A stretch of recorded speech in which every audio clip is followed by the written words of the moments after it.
Good evening, everybody. Once again, good evening. Thank you for attending here for our October 24th City Council meeting. At this time, I'd like to invite Chief Malinowski to lead us in the pledge.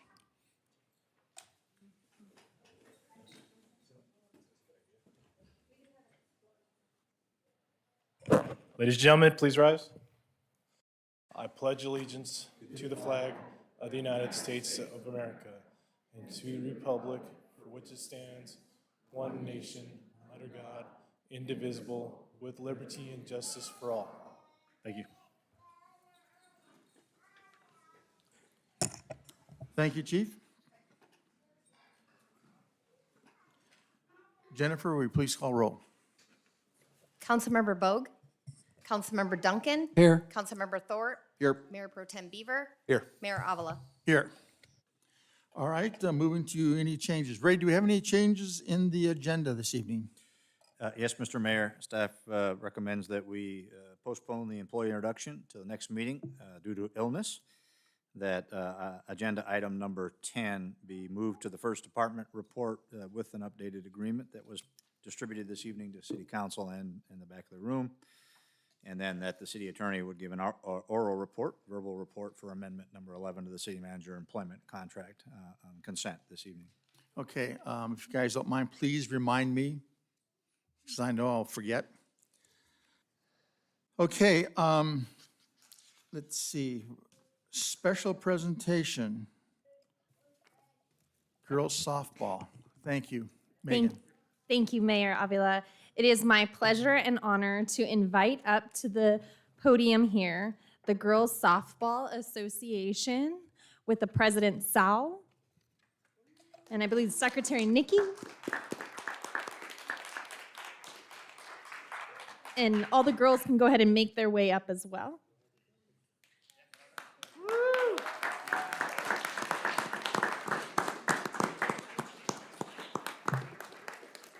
And Nikki will be talking to you this evening about why they are here.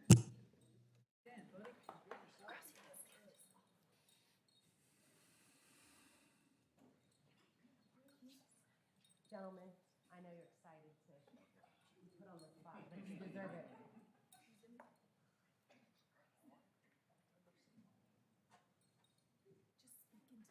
Okay, I probably don't need that. I talk so loud, but thank you. Oh, we're being recorded. Okay. Thank you so much for, first of all, I'm a crier, so I just want to get that out there. I'm so proud, very passionate about our city, about our league, and its dedication and commitment to the community, so thank you. Thank you for giving us this platform and for recognizing us. Thank you to the city of Yucaipa, council members, mayor, and staff for recognizing the amazing accomplishments of our 14U YCGS Girls All-Star Team, coaches, and our league. Thank you to Rhonda, our district commissioner, who's here to support us, for her unwavering kindness and support. I would like to thank all of our YCGS board members for all of their hard work and dedication to our league and to our city. And I would like to give a special thank you to our president, Salvador Navarro, for his absolute dedication to our community, to all of our players and their families, and for supporting his managers, his coaches, his board members. It is so important to have a president of an organization that is unselfish and has altruistic intentions. He always does what's best for our players, for the league, and with the purest intentions, and we are so thankful for him and his family.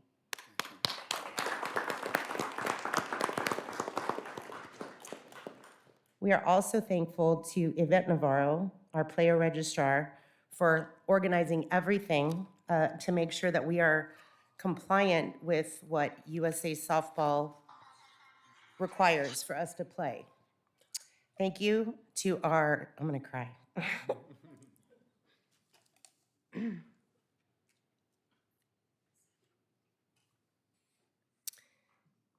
Thank you to our amazing all-star families.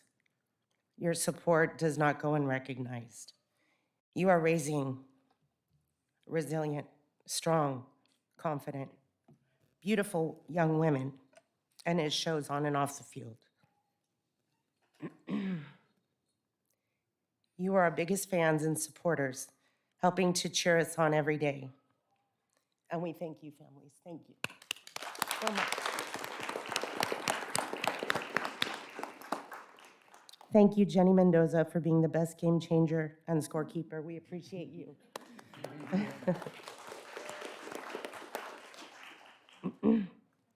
Hi, help me. To our fantastic managers and coaches.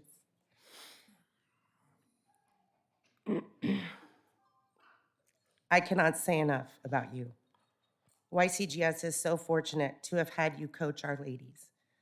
The countless hours on and off the field, sacrificing time with your family, time at work, to show up day in and day out to prepare our ladies for tournament play is nothing short of pure kindness and commitment. We congratulate you today and thank you for your selflessness, your time, your energy, your dedication, your motivation, your knowledge, and for being such positive role models. Congratulations, coaches.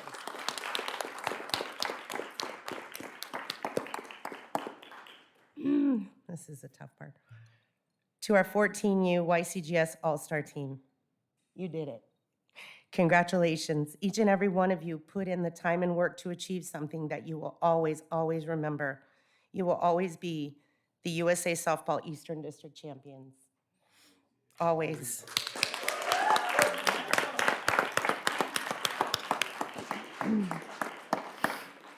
Your love of the game, but more importantly, your love and respect for each other is what made this possible. You worked together, side by side, with true grit and determination to achieve this. You stuck together through the losses and the wins. You supported each other, lifted each other up, motivated each other, and truly built a team like I've never seen. And I've been coaching for, I don't want to age myself, but for over 2 decades. When you work together, amazing things can happen, and you ladies prove this. Our hope for you ladies is that you will always, always remember this time in your life, and that it gives you the confidence to never give up, that this experience has given you more than just the W's, ladies, but that it has given you life experience to build character, perseverance, gratitude, humility, and determination to chase your dreams. Be proud. In the words of the great John Wooden, never cease trying to be the best you can be. Congratulations, ladies. We are so very proud of you.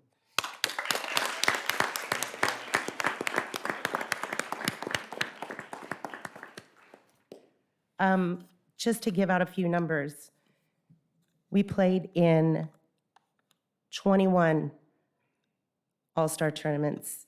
The girls came 15 wins, 6 losses. At district, we were 4-0, undefeated.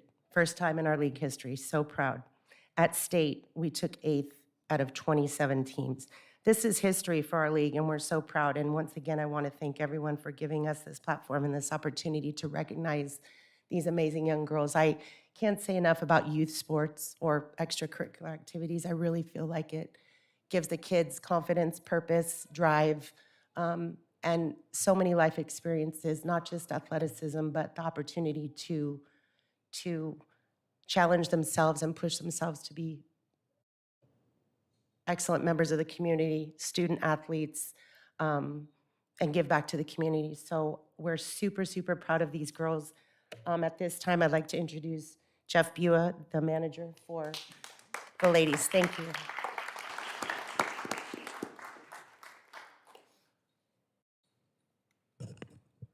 All right, this is going to be a lot of the same thing, but a much condensed version.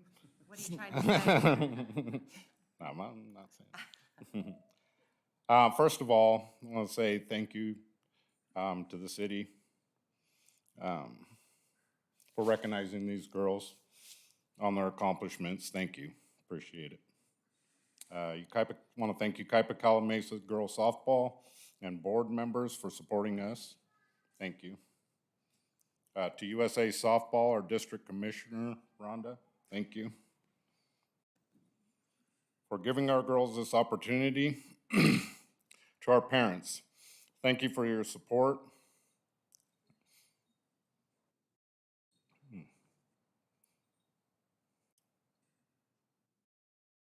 I'm getting there.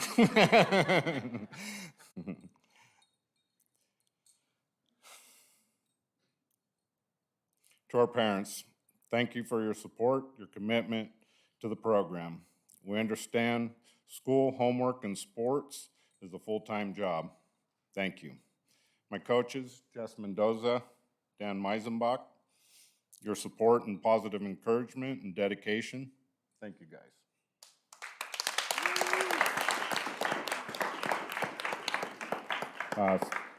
Sal Navarro, our president, for always being there for whatever we need. Thank you, Sal. Nikki Bua, secretary and select program manager, for creating a positive culture and for always being our #1 fan. Finally, our girls. This is the hard part. I understand. What can I say, ladies? We played 4 games in 2 days, went 4-0 in Beaumont to become Eastern District champions. First time in the history of Yucaipa girls softball history. It is an honor, it is a privilege to coach such a great group of girls. Our Eastern District Commissioner, Rhonda, used to name us the little engine that could. She used to always come to me and tell me, one day you ladies will be hanging this banner at your field. And here we are, today's the day. The banners.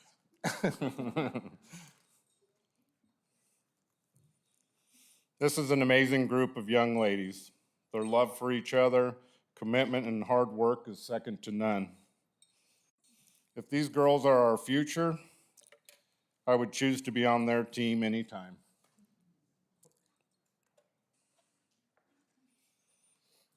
What a great run. I'll remember each and every one of you forever. Thank you for a great job, ladies, and congratulations. Thank you.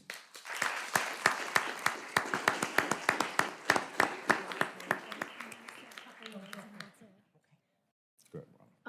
I just want to say, when I started working for USA Softball as the district commissioner, Sal was brand new to the board. Mainly all the members were pretty new to the board, and they've worked their butts off. They went from having 80 girls the first year I was involved to now 280 girls in their league. They have done phenomenal. I'm so proud of this league. I can't say it enough.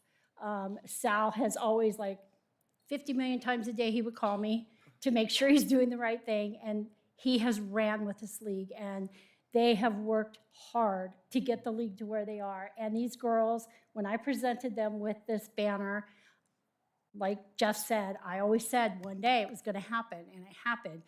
He was crying, she was crying, I was crying, and it was a beautiful thing. I'm so proud of you guys at Yucaipa. Keep going, and you're never leaving. Thank you.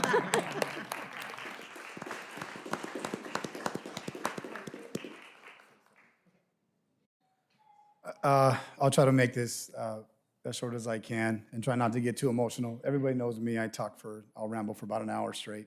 I remember coming here to my first time as the president about 4.5 years ago, remembering how little I knew about running an organization, and just being able to have the people that we've worked with to give our kids in our community the organization that we have now. That is what we're more proud. We're so proud of that. We talked about Rhonda. She was our commissioner. I would call her 90 times a day to try to give our kids opportunities that our league has never had. And we have those opportunities now, and we're even looking to grow. To these girls, oh man. Oh, it's tough, huh?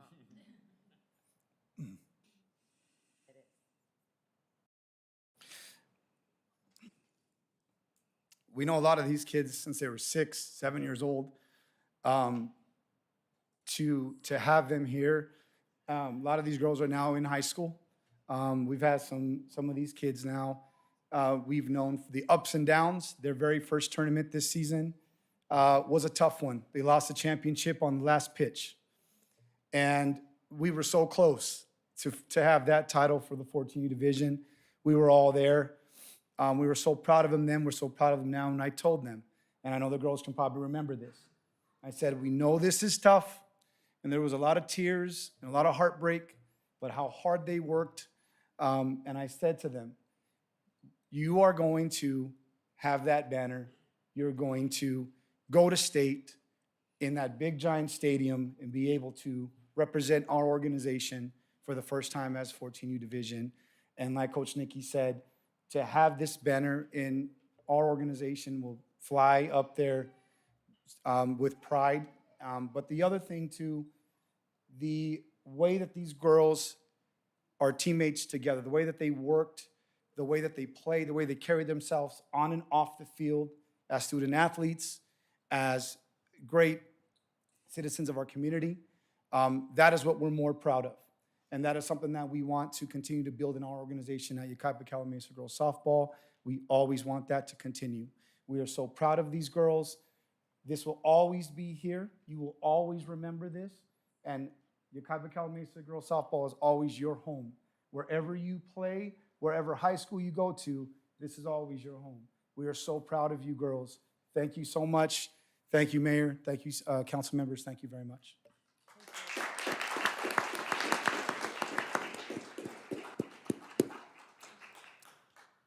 Very nice. Bobby, you have anything you'd like to add? You guys all made us proud. Thank you. Couldn't be more proud that the name of our community is on your uniforms, and you represented our community, not just your league, but our community and our city now on a national level, and that's huge. Thank you so much for representing our community the way you do. Job well done. Thank you. Good job. Ladies, take this and always remember this. This is one of the foundations in which your lives will be built. And know that whatever happens in life, you will always be known as champions. Thank you very much. I think Mayor Pro Tem Beaver has a little proclamation he'd like to read to you, and then after which we'd love to have just the ladies. You guys did, no. Have everybody come up and we'll have our picture taken with you. Bring that banner. Thank you. This certificate of achievement is presented to the Yucaipa Calimesa Girls Softball League for winning the United States of America Softball Southern California 14 Under All-Stars Eastern C District.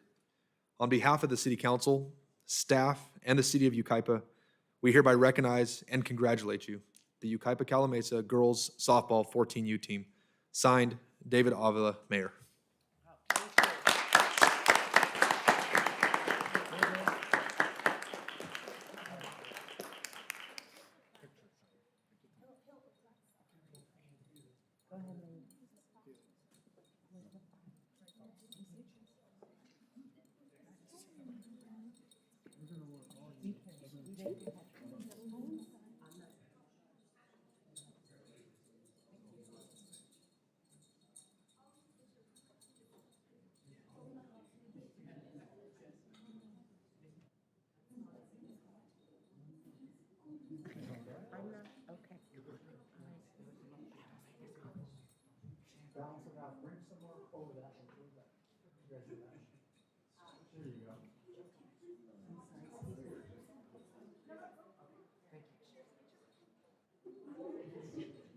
Big smile.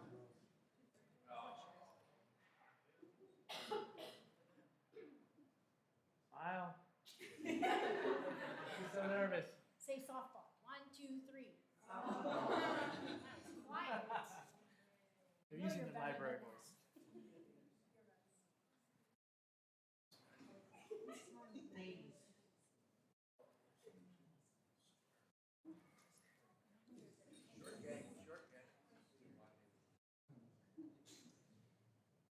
And one more for the press.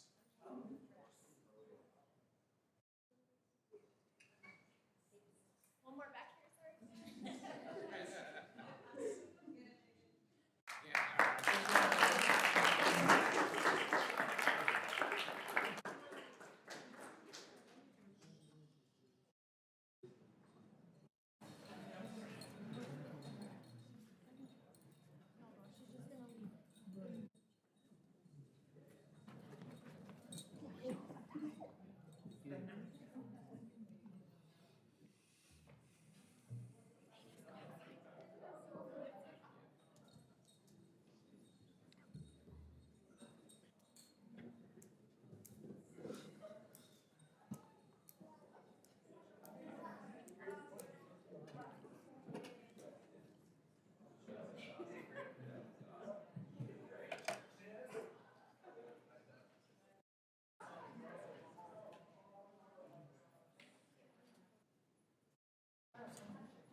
Okay, we'll go ahead and move on to public speakers.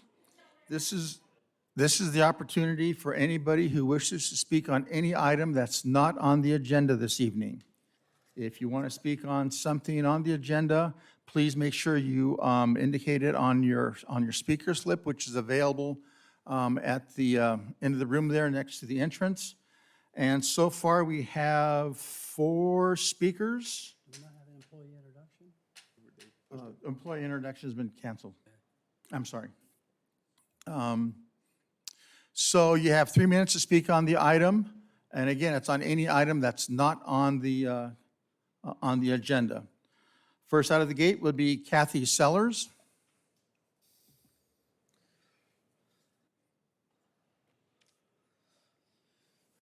Hello, thank you. Kathy Sellers here again, just letting you know the concerned owners of the North Bench are not going away. Our concerns are growing stronger, and it is becoming apparent that our city council members may be acting as a proxy for the North Bench developers. It is questionable if the people on the Wine Country Planning Committee are going to benefit from the plan directly or indirectly, especially if they are voting on it. There seems to be an obvious conflict of interest for most members, and perhaps they should recuse themselves from voting any further. We need a fresh set of committee members that don't have a stake in the outcome one way or another, just a vision of what is best for all of Yucaipa. The concerned owners of the North Bench have retained a real estate attorney and are better educated and aware of some major concerns regarding the effects that the proposed zoning and development will have on the North Bench. I have a list of those concerns addressed by our attorney and have asked they be made a part of the record. He will be reaching out to the City Council soon.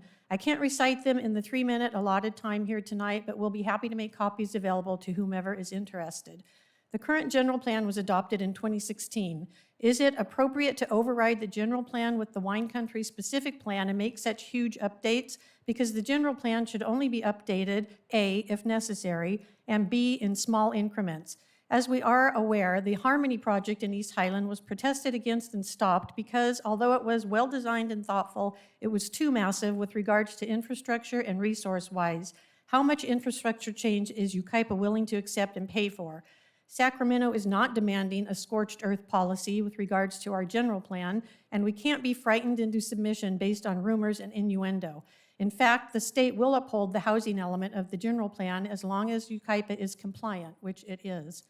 Our goal is to forge a harmonious relationship with our elected city leaders and make sure you hear us and pay attention to our concerns.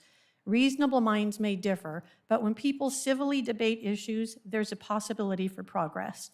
Thank you. Thank you. Next speaker is Colleen Wang.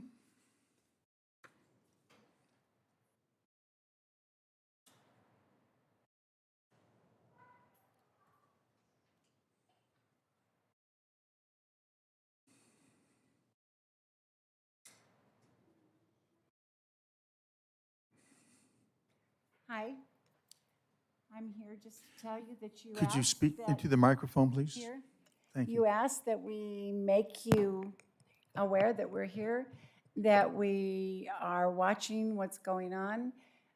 My issue would be, I've attended a few of your AVA committee meetings, and I'm concerned that so many people are allowed to vote when they have a direct conflict of interest in my mind because they stand to gain financially from it. Doesn't seem like these developers should be allowed to vote. I don't mind their having input into it. I mean, a lot of it involves their property. So I think it's only right that they have input, but I don't think they should be allowed to vote. I think that should be for community members and those people that are not gaining directly from this. And Bobby Duncan, I think you have a conflict of interest. You bring too many of these projects to the city, and I think you stand to gain from them. Maybe not financially, but certainly in other ways. So I just wanted to make that point. Thank you. Maybe I should say this. Please hold your applause. We just spent 20 minutes or more on a wonderful thing, but we need to move along. So hold your applause until it's all over. or whatever, but not now. Hanson Wang.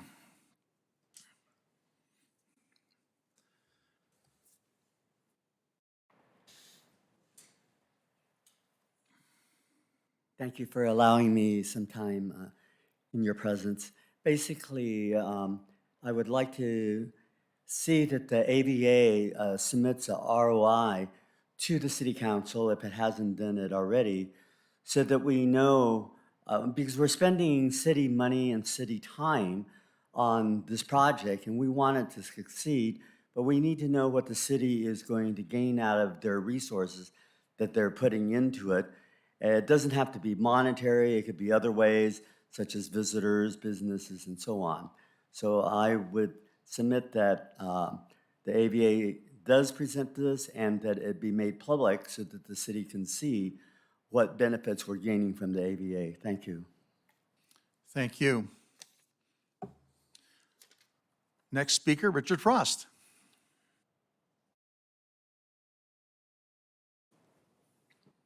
I just wanted to comment on a few things on 3rd Street, south of, going south from Yucaipa Boulevard.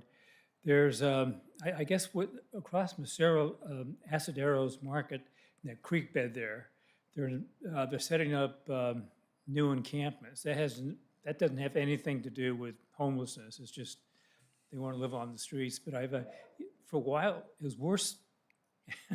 It's not as bad as it was at one time, but it's kind of it's getting kind of bad in Redlands too. But anyway, and also on 3rd Street, there's a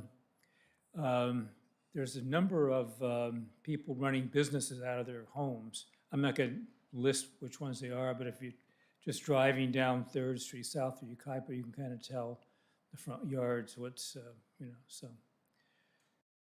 Those are just some of the things I've seen. I walk up and down that street a lot, so so. All right, thank you, sir. I think, yes, ma'am. Mayor Avila, item 9 is a consent item on the calendar, and so they would be allowed to speak during public comment. Okay, thank you.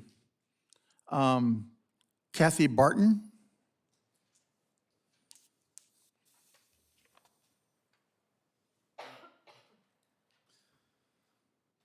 Good evening, Mayor and City Council members. I'm here to speak in support of agenda item number 9. That is Phase 3 of the Wildwood Mountain Bike Trail.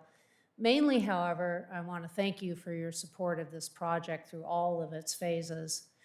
To the best of our knowledge, this is only the second such mountain bike exclusive infrastructure in San Bernardino County, the other one being Sky Park up in the mountains. And this is a project that really solidifies Yucaipa's reputation in the mountain bike community as being an outstanding venue for that form of recreation. This project in particular also provides excellent connectivity with Wildwood Canyon State Park, which is also very popular. And for those particularly fit mountain bike riders, even connectivity with El Dorado Ranch Park. It's just an outstanding project. The council and city staff have been very visionary in working with the Trails and Open Space Committee to make this a reality. So I thank you for your support. Thank you. Next speaker is Kathy Muller. Christine Muller. I have to ditto my co-chair's speech. I can't say it any better than that, but this has been a project that has been on the books for about 7 years, I think. And what a wonderful thing that it's coming to fruition. It's amazing. There's been so many people on the course, and it really is, I call it a jewel in our trail system. But it would be, I have to mention Fermin Preciado. Without city staff, Fermin Preciado and Todd and Kathy, of course, and the grants that we have applied for, this would never happen without city council making it happen, so I really appreciate it. And while I'm here in public comment, I have to make mention of our Make a Difference Day. I mean, really, that was amazing. If you weren't there, it was so kinetic. There were so many people there. Megan and Elise and city staff, you know, Grant, really, I don't know what we would have done without CAL FIRE. If you don't know, there were several trees planted, over 50 trees planted. There were bushes planted. We put up pipe corral, and without CAL FIRE's help, we had probably over 30 volunteers from CAL FIRE there lending a hand and putting up those pipe corrals like it was nothing. So we put up an arena, we put up pipe corrals, and I just want to say to the public that is here that volunteering is really a blessing. It's brought me such satisfaction to be on committees like this. And if you have a helping heart and giving hands, you know, you really should apply. The applications are due at the end of this month, and there's several committees, and without city council and city staff supporting the volunteers, projects like this couldn't happen. So I really appreciate it. Thank you very much. I have no more speaker slips here at the dais. Jennifer, are there any more people who wish to speak? No, sir. All righty. Thank you very much for everybody. Moving on to consent agenda. Are there any items council members wish to pull for discussion? Hearing none. Thank you, Mr. Mayor. Just with respect to agenda item number 11, that's Amendment 10 to the City Manager's Employment Contract under the Brown Act. These types of agreements require an oral summary, and I'll provide that now. So the proposed amendment would extend the term of the City Manager's contract through June 30th, 2024, from its current expiration date of June 30, 2023. The agreement adjusts the salary as of July 1, 2023 by 3% to a total salary of $299,420 a year. It also provides for use of a city vehicle for city business only. All other terms remain in effect without amendment pursuant to the existing agreement. Thank you, Mr. Snow. Mr. Mayor, I need to recuse myself from item number 5. Item number 5, anybody else?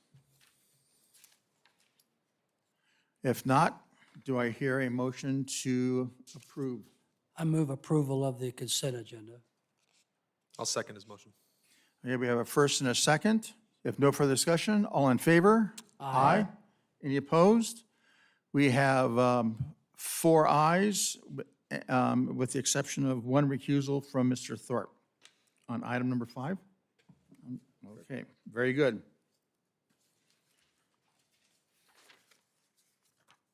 Okay, now, council member business reports. Let's see.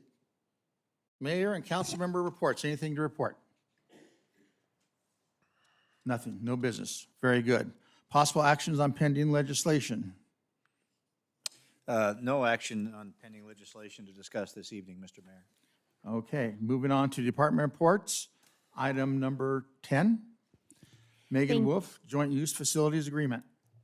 Thank you, Mayor. Good evening. Good evening, City Council. In 2004, the City of Yucaipa purchased a beautiful 50-meter, 25-yard stainless steel pool that was used for the Olympic swim trials held in Long Beach. On July 13th, 2009, the City Council authorized the mayor to execute a joint use agreement with the San Bernardino Community College District, Crafton Hills College, for community use of the aquatics complex. On the agenda tonight is the agreement for January 1st, 2023 to December 31st, 2037. This agreement will supersede the prior agreement that was signed on December 10th, 2009. There's no change to the fiscal cost for this year, and the annual cost has been budgeted in the 22-23 operating budget. Those costs include $100,000 plus CPI for each year for use of the pool for the Yucaipa-based aquatic organizations. If I can bring your attention to the screen at this time, this is the beautiful pool that I was mentioning in the report. And on the screen now, you'll see the Yucaipa swim team and Sand Canyon Water Polo Club. which are both Yucaipa-based aquatic organizations. Combined during summer peak time, they have over 300 athletes. And this shows on the bottom left corner is a water polo match that was played at Crafton Hills College through our contract. The top right is a swim meet at Crafton Hills College, also through our contract. And the other two pictures are pictures of practices. This evening, staff is recommending that City Council approve and authorize the mayor to execute a joint use of facilities agreement with San Bernardino Community College District for the joint programming of Crafton Hills College Aquatic Center. This concludes my report, and I can answer any questions you may have at this time. Thank you, Megan. Any questions of staff? Does the high school water polo team play here? Yes, the high school does use Crafton Hills College pool. They have use after the city teams reserve their space in the pool, then the high school gets to reserve space at the pool. Okay, thank you. All righty. Do we have a motion to accept? So moved. I'll second. Okay, we have a first and a second. If no further discussion? I just want to say, I'm sorry, as amended, there was a contract that was passed out this evening with amendments to the agreement, and they are highlighted and underlined. Oh, okay, very good. Apologize. Thank you. So we have a first and a second with the amendment before us. If no further discussion, all in favor? Aye. Any opposed? The ayes carry it. Very good. Thank you, Megan. Next up is Mr. Casey, extending the existence of the local emergency.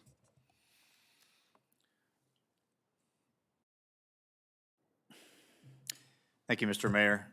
This item, as you referenced, has to do with the COVID-19 pandemic impacts on emergency medical services and extending the emergency related to that. There is continuing work on an RFP that the county has drafted to provide for ambulance services countywide, including the city of Yucaipa. That RFP is being reviewed by the state at this point in time. I don't have any recent updates relative to that. As I understand it, it's still in the state being reviewed. The reason that we presented this to first the Public Safety Committee and then the full council this evening is we continue to work towards a number of issues related to this emergency declaration, only one of which is the response ultimately perhaps to that RFP through a JPA with other cities that is being worked on as well. In addition to that, City Council will see in the next meeting or two an update to our fiscal year 21-22 overall budget based on final numbers that we are working towards and the first quarter review for this fiscal year. And as a part of that, if council recalls, a paramedic squad, paramedic equipment, hybrid equipment allowing for transport was part of the goals and objectives that was discussed over the last several years and prioritized in that process.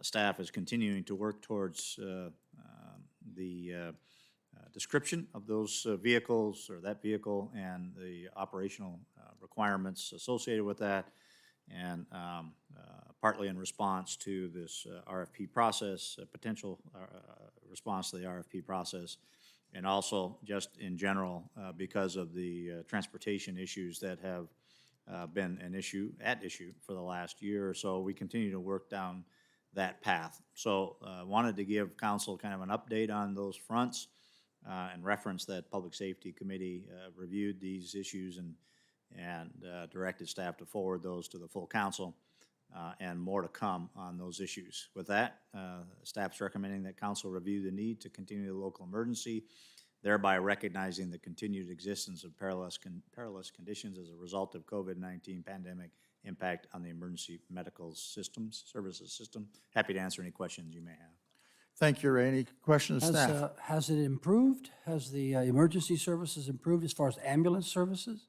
Great question. Again, that was part of the report to the Public Safety Committee. We saw some improvement over time, but we also saw some slipping, if you will, from week to week, depending on the calls for service that particular week and how they reacted to that. Of late, we have seen some slipping again, but certainly 4 or 5 months ago, we did see some improvement. Is Caltrans still having to step in and transport in some cases? CAL FIRE.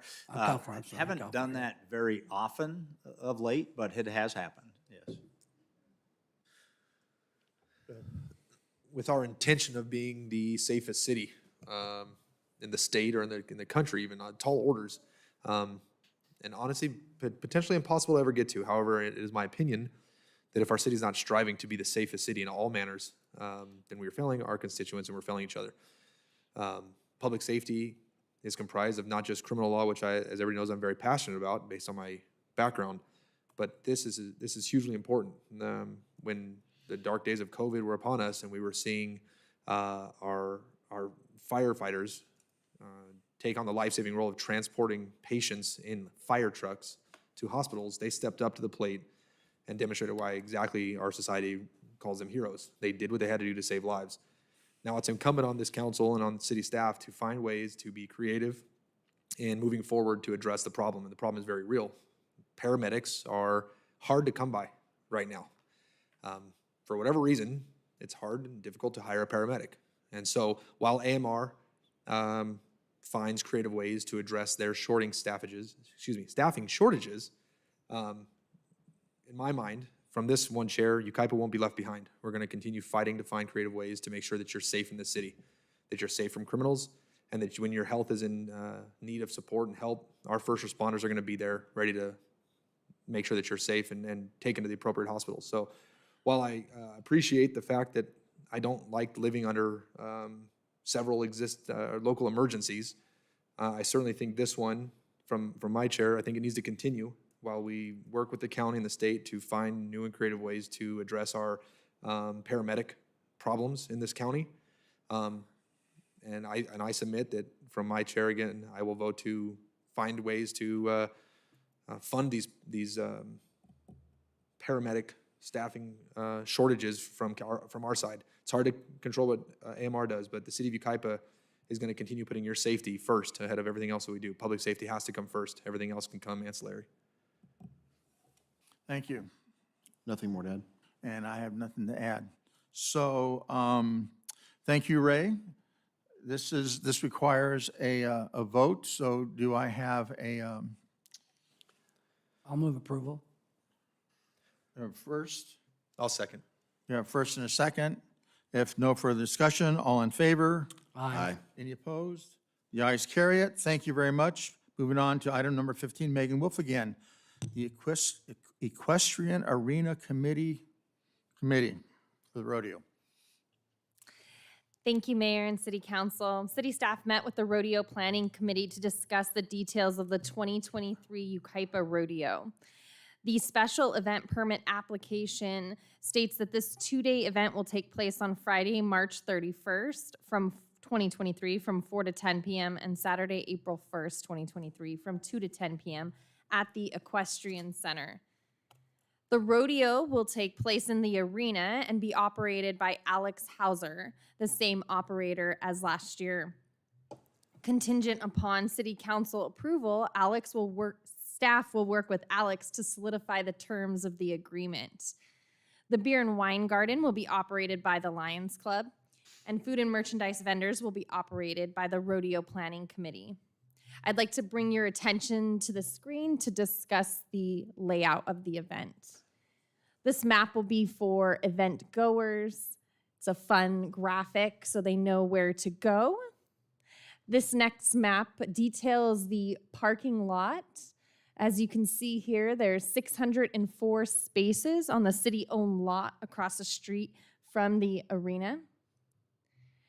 This portion shows you where participants or event goers will go from the parking lot to the event in a safe manner.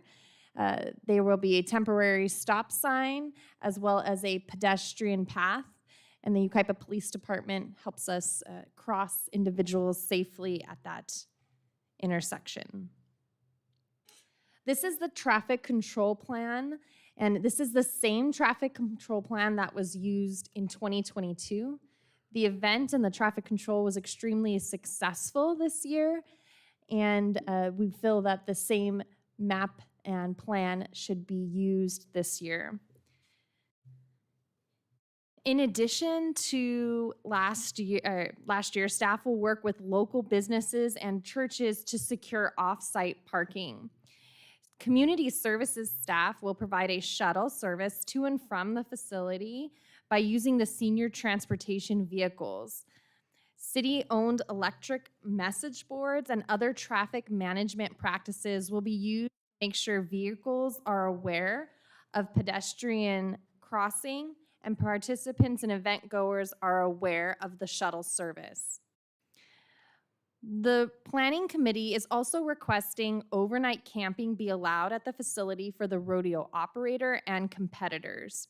Pursuant to Yucaipa Municipal Code, Section 12.06.030, subsection A and D, it is unlawful for overnight camping to take place in public places.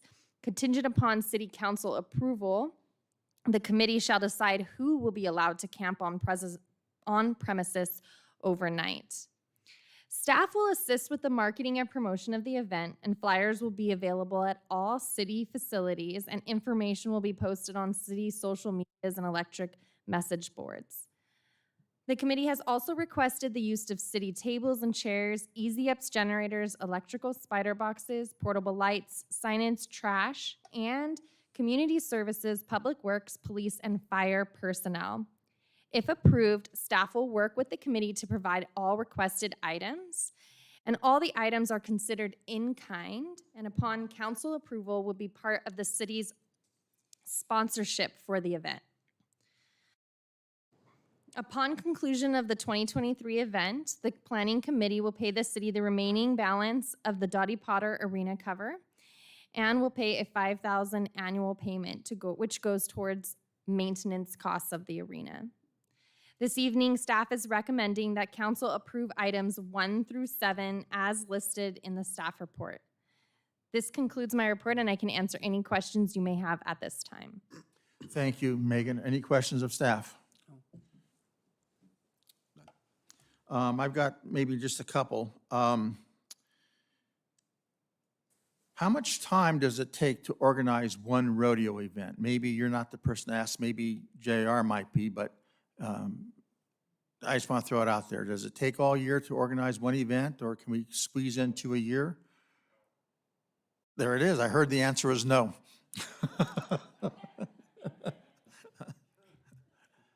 So I'm assuming it takes all year to pretty much get one with volunteers? Okay.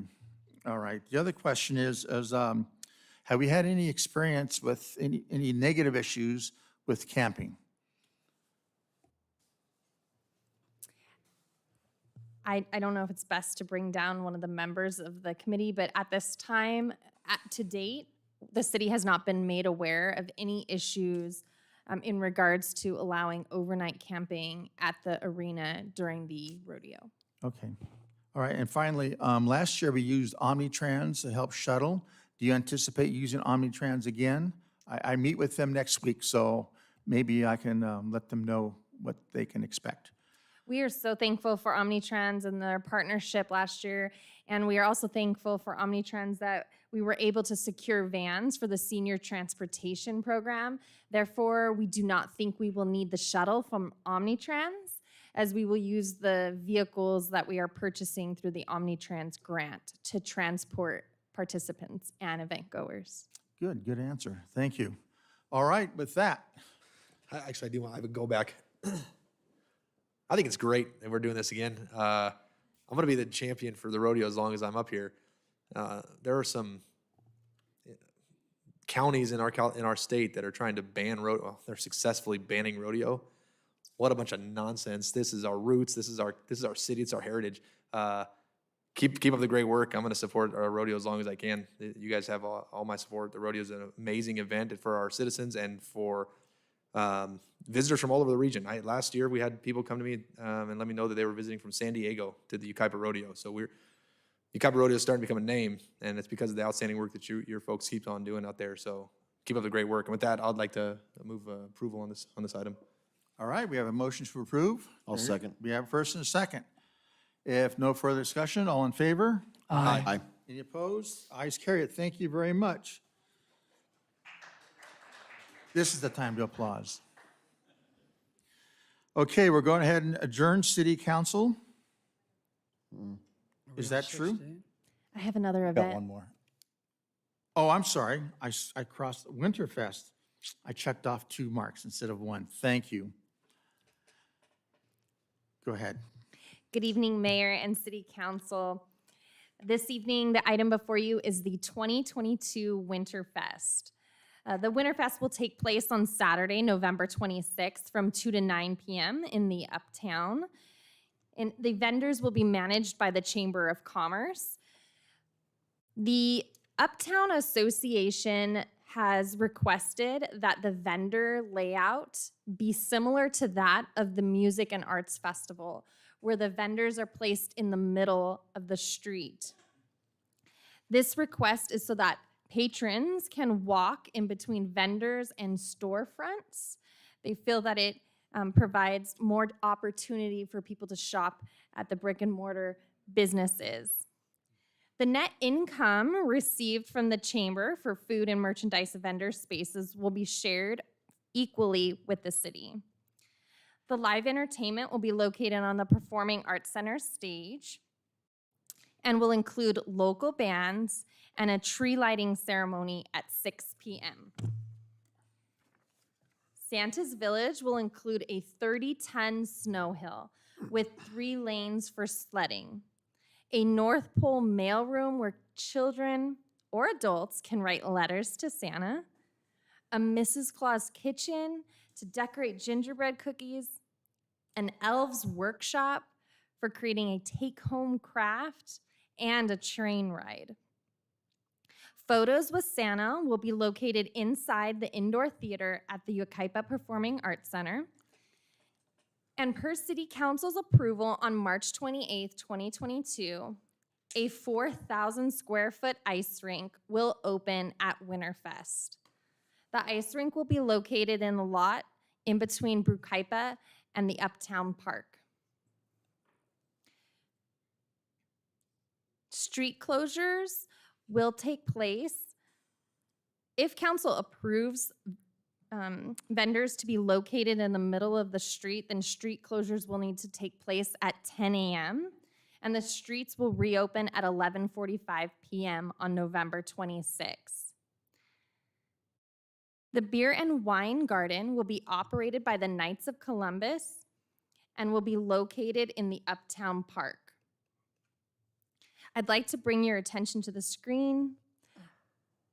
This is the layout for the event. The Kids Zone is located on Yucaipa Boulevard and also in the dirt lot.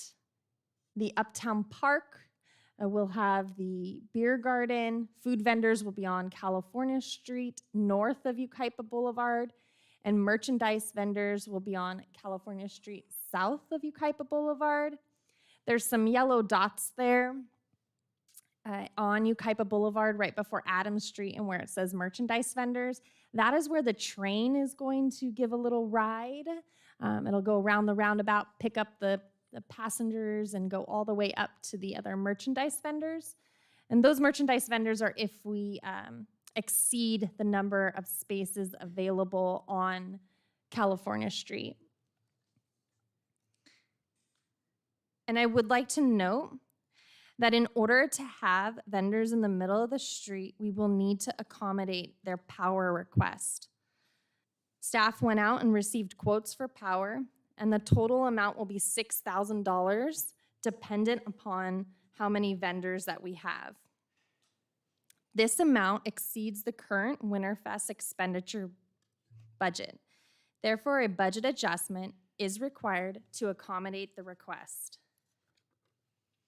The fiscal year 22-23 adopted budget includes estimates for Winterfest revenue in the amount of $7,800 and expenses in the amount of $31,125, with an additional amount of $2,400 in part-time temporary wage expenditures allocated elsewhere in the general fund adopted budget. Staff is recommending that council review and approve the 2022 Winterfest layout and associated street closures, and approve the beer and wine garden and associated boundaries, and consider the request made by the Uptown Association, and if approved, authorize a budget adjustment in the amount of $6,000 to increase Winterfest expenses in the Special Events Division of the Community Services Department during the 22-23 fiscal year, and reduce the non-department budget. If approved, the remaining balance in the non-department contingency budget will be $184,000. This concludes my report, and I can answer any questions you may have at this time. Thank you, Megan. Any questions of staff? Looks like a great layout. Make a motion to approve. Seconded. We have a first and a second. If no further discussion, all in favor? Aye. Any opposed? The ayes carry it. Thank you very much. And now we can adjourn City Council. And I'll go ahead and convene the Housing Authority. We have one item on the agenda for the Housing Authority. That's the minutes from the September 12th meeting. Do I have an approval? So moved. I'll second. Have a first and a second. Any discussion? All in favor? Aye. Aye. Any opposed? The item carries 4-0. And We will now reconvene for a joint City Council and Housing Authority. Item number 17, Mr. Miller will talk about the proposed bond upsizing refinancing with Eagle. Good evening, Honorable Mayor, council members, chairman, and board members. In 2017, City Council and the Housing Authority entered into a housing and development agreement to construct a 96-unit senior housing project known as the Villas, as shown on the slide there, and it sits on the northwest corner of 5th and County Line Road. The project was completed and has been providing affordable housing for local seniors since 2019. To finance the project, the developer obtained 3 loans. A senior project loan from an institutional lender, which included $10 million in multi-housing revenue bonds, a developer loan for $3.15 million, and a residual receipt loan that provided financial assistance from the city in the amount of approximately $2 million. The developer is proposing a bond upsizing of $2.5 million. By increasing the bond, the developer will utilize the $2.5 in proceeds to pay off the developer loan, followed by a one-time cash payment to the city for $43,000.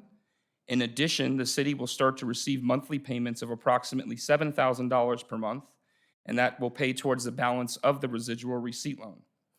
Lastly, the city will continue to receive an annual regulatory agreement monitoring fee that is applied to the balance of the city loan. The first year fee was $27,500 with an annual rate increase of 2% per year thereafter. Residual receipts are calculated on an annual basis, and to date, the project has not generated residual receipts, meaning the developer has not made any payments toward the loan balance. Do keep in mind, traditionally, RRL loans do not generate residual receipts for about the first decade plus. So, in summary, the proposed upsizing/refinancing of the bonds results in the city receiving residual receipts from the project approximately 4 years sooner than anticipated than if we did not have the bond upsizing occur. Furthermore, the city is anticipating to receive more in residual receipts from the proposed upsizing on a net present value basis, as more in residual receipts will become available sooner.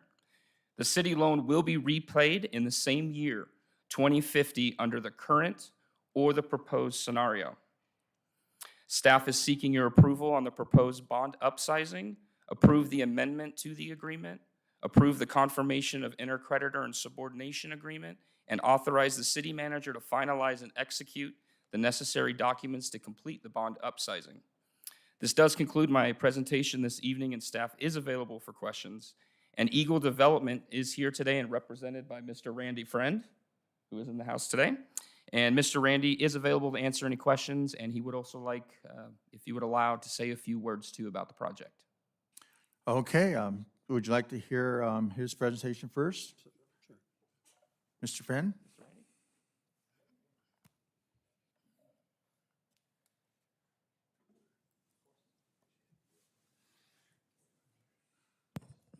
Mayor, City Council, and staff, I really don't have a presentation. I just would like to congratulate you all for renewing the contract with Ray. I respect his vision for this city and your seniors. Ray did some investigation work and found out about our affordable senior community that we built in Colton and also in Hesperia, and asked if we would come over and consider building in Yucaipa.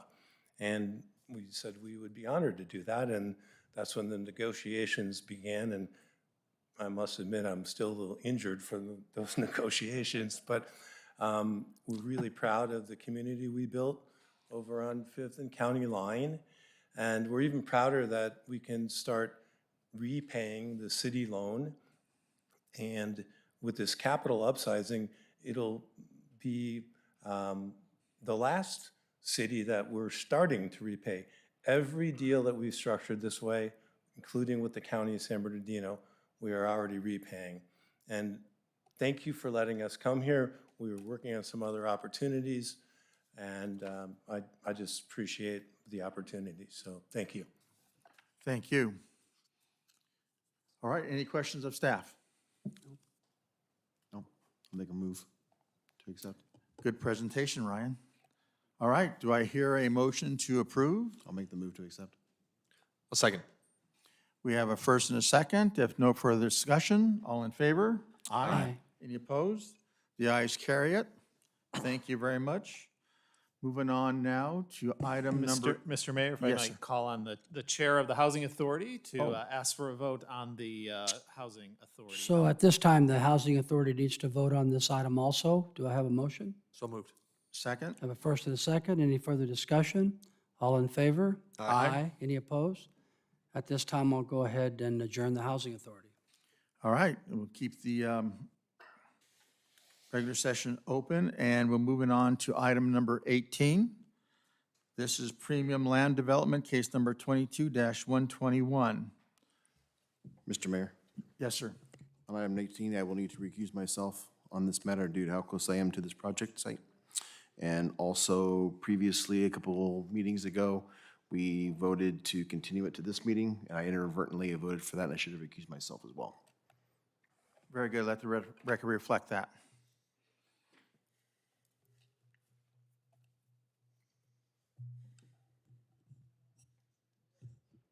Mr. Matlock. All right, thank you, Honorable Mayor and City Council members. Before you is case number 22-121. It's an appeal of a Plan Commission's denial of case number 21-085, which was a general plan amendment and land use compliance review regarding a 200-unit multifamily apartment project. This project itself has been submitted by Premium Land Development on behalf of Nova Homes, and both Premium Land Development and Nova Homes are in the audience for any questions you guys may have following my presentation. Now, the project itself is located on 8.6 acres just north of County Line Road between 2nd and 3rd Street. It does feature mostly vacant land, but with 4 single-family residences that would be demolished for the proposed project, and is surrounded by multifamily and single-family development, with exception of across the street on 2nd Street. A little bit further north is also an elementary school. Project was reviewed by the Plan Commission, ultimately denied. It was reviewed at the August 3rd and 17th Plan Commission meetings. I do want to note that a number of public comments were received on that project. In response to some of those comments, the applicant also agreed to do additional pedestrian improvements around the project to improve the connectivity to County Line Road. However, as I mentioned, the Plan Commission did ultimately deny the project. Really, their key concerns centered around the appropriateness of the general plan amendment, the project that was proposed had three-story structures, and so going from kind of a mix of single-family and multifamily development, and then kind of that higher density being prominently featured with three-story development was a topic of concern by the Planning Commission as part of their weighing in on the project. Now, I do want to kind of cover just briefly the different components of the project for the benefit of the public as well as the city council members. It does include, as part of the first step of the project, is a general plan amendment, which would encompass those 4 individual parcels, changing the zone from the city's RM 10M land use district to the city's high density multiple residential or RM 24 land use district. And then as part of that project, they did submit a entitlement that would design a project consistent with that general plan amendment. The initial configuration that was reviewed by a plan commission was with 8 3-story apartment building structures, 1 1-story apartment building structure located along 2nd Street, and then a clubhouse building. As part of the unit mix, it did feature 50 1-bedroom units, 100 2-bedroom units, and then 53 bedroom units. Now, following the denial from the Planning Commission and the appeal process that the applicant had submitted, they have been working to address some of those concerns that were raised by the Planning Commission and the surrounding property owners, and really kind of focused on creating a new site plan that integrates a 2-story design throughout the entire site. And so they provide an alternative site plan for consideration by the city council tonight that includes all of the 9 apartment buildings as the 2-story structures, retaining the clubhouse. And then the unit mix, in order to fit essentially those different buildings, have changed as well. So now it's a little bit more 1 and 2 bedroom units with 88 and 108 respectively, and then only 4 3-bedroom units proposed as part of the project. However, they do include a number of different amenities that meet and exceed the city's development code requirements for the RM24 district. This includes 2 different tot lot play areas, fenced and dog park, a clubhouse, and then a pool and spa for the benefit of the residents in that project. And then as part of the 2 different site designs, since they are provided for reference, does maintain access, connectivity through 2nd and 3rd Street with 1 entrance located along 3rd Street and then 2 on 2nd Street. And then essentially the parking lot would flow and connect around the buildings throughout the proposal. Now, applicant had prepared some renderings related to their 3-story building project, just to kind of give a sense of the architectural style that they would pursue, which is more of a Spanish Mediterranean theme design. And so this is a rendering that kind of shows that architectural detail and roofing and massing related to the 3-story building project. And so they did submit during that review, architectural review for the Planning Commission's consideration or recommendation to City Council. While we don't have all the details related to the proposed alternative site plan, they provide the attached rendering that kind of shows the style. So it's a very similar architectural style, but rather than 3 stories, it will be 2-story structures, and then slightly different building massing details based on the floor plans of the new unit configurations.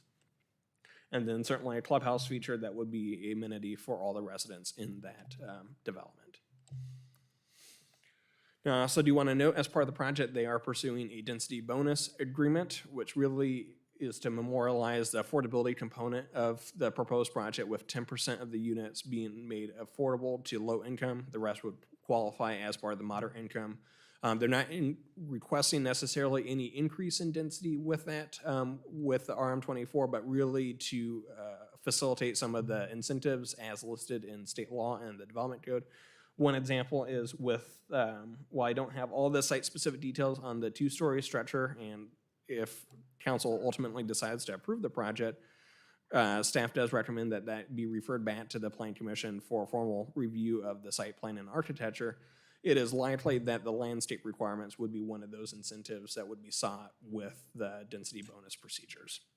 And then as part of that processing, a density bonus agreement would then come back to City Council once they're ready to pull permits if that project is ultimately approved. Now, I also do want to note the project is subject to environmental review pursuant to the CEQA guidelines. Do want to note that M&D was prepared and found that all impacts were less than significant. One of the areas of concern, certainly with higher density development, is traffic-related impacts. The traffic study that was prepared for that project did identify that the level service would be nominal with the roundabouts that are currently under construction, and then additionally, the project itself is within a low VMT area, or vehicle miles traveled, and so therefore screened out from a VMT-related analysis. Then as part of the development, it would be subject to development impact fees with the credit of 4 residential units. The total city development impact fee schedule, the project would be subject to $2.491 $411 for that development. Provided some site photos that just kind of show the existing single-family residential structures that would be proposed to be demolished. And then kind of 2 different recommendations are provided. One is if the city council decides to accept the plan commission's denial and reaffirm, they would then deny the appeal request and deny the project, and then find the project is exempt from CEQA. And then alternatively, if the city council ultimately decides to support the project, the recommendations are also provided for that. As I noted, the applicant has prepared a alternative site from what was presented at the plan commission for a 2-story project. And so if the city council does support that alternative of the project, the final recommendation, item number 7, is that refer the final site plan, architectural review, and landscape review back to the plan commission for review and approval, since some of those site-specific details haven't been completely reviewed as they've been trying to fit everything in. So that would provide the opportunity to make sure that all those elements are addressed. And with that, that concludes my presentation. Happy to answer any questions. Thank you. Any questions of staff? And we don't want to make any recommendations right now. We have a large number of speakers also. I just want to, for a point of clarity, Planning Commission has not, our commissioners have not seen the revised plan with the 2-story proposal, correct? That is correct. The alternative was presented or developed following the Plan Commission denial. I do know, as part of the minutes, some of the Plan Commissioners did ask the applicant, hey, if this was a 2-story project, that may be a bit more palatable. And so it seems like the applicant revised or created an alternative site plan based on some of that feedback. Thank you. Mr. Duncan, do you have any questions? Not yet. Okay, I do have a question, just real fast. What are the landscape incentives that you mentioned?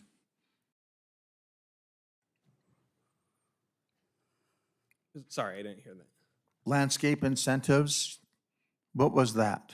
Oh, the density bonus incentive. So as part of an affordable housing project, they do qualify for parking standards that are based on state law for that. And so in this case, not applying the location to transit, it would be 1 space per 1-bedroom unit and then 2 spaces per 2-bedroom units. And as part of an affordable housing project, they can qualify for an additional incentive or waiver. And so likely the old, the 3-story project with a little bit more space on the ground had a lot coverage about 40% point in some change. And looking at it just at rough kind of level, they're probably going to be under that 40%. And so likely that would be the incentive that they would request. So it had nothing to do with whether it's 2-story or 3-story per se? No, it's just Okay, because of the needed to know. Thank 2-story, it's a little bit more space for the building coverage rather than landscape. All righty. If the applicant would like to come up, say a few words. I'll try to make it as few as possible. Good afternoon, Mayor. Good evening, council members. I want to stress that you don't lose a lot with the 2-story plan, especially since we're changing some of the unit mix to go with some smaller units so we can keep the volume up. So the entire recreation area pretty much stays the same. You have a dog park, you have a tot lot, you have a clubhouse with a weight room and a meeting room and things of that nature. You've got a community room, you've got a pool and a jacuzzi, and it's a walkable community. If you look at it, you can not only walk around the park area, but in each one of the areas, there are sidewalks that go all the way around so that you have a very walkable community. You don't have to go outside the gates to go out and walk within the community unless you really want to, but you have quite a bit of a good area to walk around. There are two gated entrances. What I want to talk about there is that the gated entrances really slow down traffic as it leaves the site. And this is a blocked wall community. It's going to be, we try to design it with as much safety as possible. And so one of the objections, besides the 3 stories, which we worked on, was traffic. We don't believe there's a traffic issue with the roundabouts that have been put in. They make a big difference. I've already seen it over there, as some of the cars come down. And then most people, when school's in, which is a short period of time, but when school's in and people are dropping their kids off at school, like every school in Yucaipa gets very, very busy at that time. Most people will be going out to 2nd Street, out to 3rd Street and going out and, making their way out. So I don't anticipate we're gonna have, I see they got 2nd and 3rd mixed up. We don't have, I don't think at that time when the school's in session, you have as many people leaving the project. If they're leaving, they're gonna go down to 3rd Street to leave the property to go to work, whichever way they go from there. The other thing is that we've committed to, which wasn't in the original agreement, but at Planning Commission, we committed to. So as you go up towards the elementary school, Calamasa Elementary School, there's the dirt path that gets down there before the kids can actually get down to the crosswalk. We are going to install that sidewalk so that the kids walk to school and get to the crosswalk. To go across, they've got sidewalk the entire way. We also are going to, the city is putting in the roundabout, brings the roundabout down a couple hundred feet, but there's still a little section there that hasn't been put together. We will put that in to make sure that the sidewalk goes all the way down to County Line Road. And I also talked to Mr. Preciado about working together to make sure they have a very bad drainage problem on 3rd Street. The water that comes out of Terry Glen and the apartment complex there just kind of comes down in ponds. Now, where we've got a basin there to handle our flow, they have a problem off-site. So we've agreed to work with the city to put whatever remaining sidewalk is there to go in as well. The school has those that have been in Yucaipa, we moved here when my son was 1, know that the schools, for the most part, have attendance issues. They have the amount of students that go there. This school in particular can house 847 students, and it currently has about 450. So despite all the, we don't have enough teachers or we don't have enough whatever, it's very, very underserved, the school itself. And in talking to the school district, they've voiced their backing. I think that's about it. I'd like to bring, if it's possible, if you got just one more minute, Mayor, if you'd allow me to have Mr. Maya, where's he at? One of the owners come up, he just wanted to say something real quick. I think it won't take more than probably 60 seconds since he doesn't like public speaking, but. Thank you, Greg. Good evening. My name is Ivan Ostamenia. I represent the ownership, myself and a young man by name Norm Gorgoni. Norm, can you get up, please? We are the ownership for the project. As you are aware, this project was before Planning Commission, and in that meeting, the neighborhood object to a 3rd story. The 3rd story blocks their view, but also doesn't represent a rural feel. Based on that, we listened to them, and we went back to the drawing board and redesigned our project. Today, what you have before you is a 2-story. It's more in line with the rural feeling. And there was also concerns of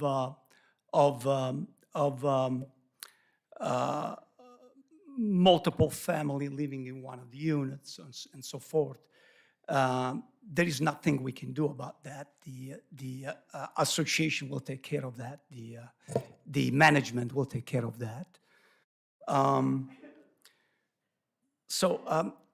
what you have before you, I believe we have, by the way, we have changed, we have substituted 46 three-bedroom for one-bedroom, which brings down the amount of people living in a project. I believe in this concept, we have addressed most or all of the neighbors' concerns. That's all I have to say. I thank you for your time, and I hope you approve the project. Thank you. All right, thank you. Just real quick, I want to point out that we approved this before for 64 condos, which were, this provides more open space. I think it's better in the current market, and based on everything else, RENA numbers and everything else, it seems to work, and that's one of the reasons why it was brought back. Well, anyway, I know you have a lot of people to talk, so I'll sit down, and then any questions, I'll be more than happy to get back up. Thank you. Okay, any questions of the representatives? Okay, Ben, I did forget to ask one question. With the two-story, we lose 2 feet of access. Is 24 feet our minimum access around any building, commercial building? Yes, that is correct. So for the fire department to access through a project, it does require a minimum of 24 feet. In some places where in the high fire severity zone, it's 26, but in this case, what they provided does meet the minimum requirement. Okay, and does that include completely around the buildings itself, or is just the parking lot? It's within all kind of the access drives that the traffic would go through, and so yes, that would be the case. Okay, thank you. All right, we have a number of speakers. Please limit yourself to 3 minutes, and again, hold your applause so we can get through this. Our first speaker is going to be Arthur Walter.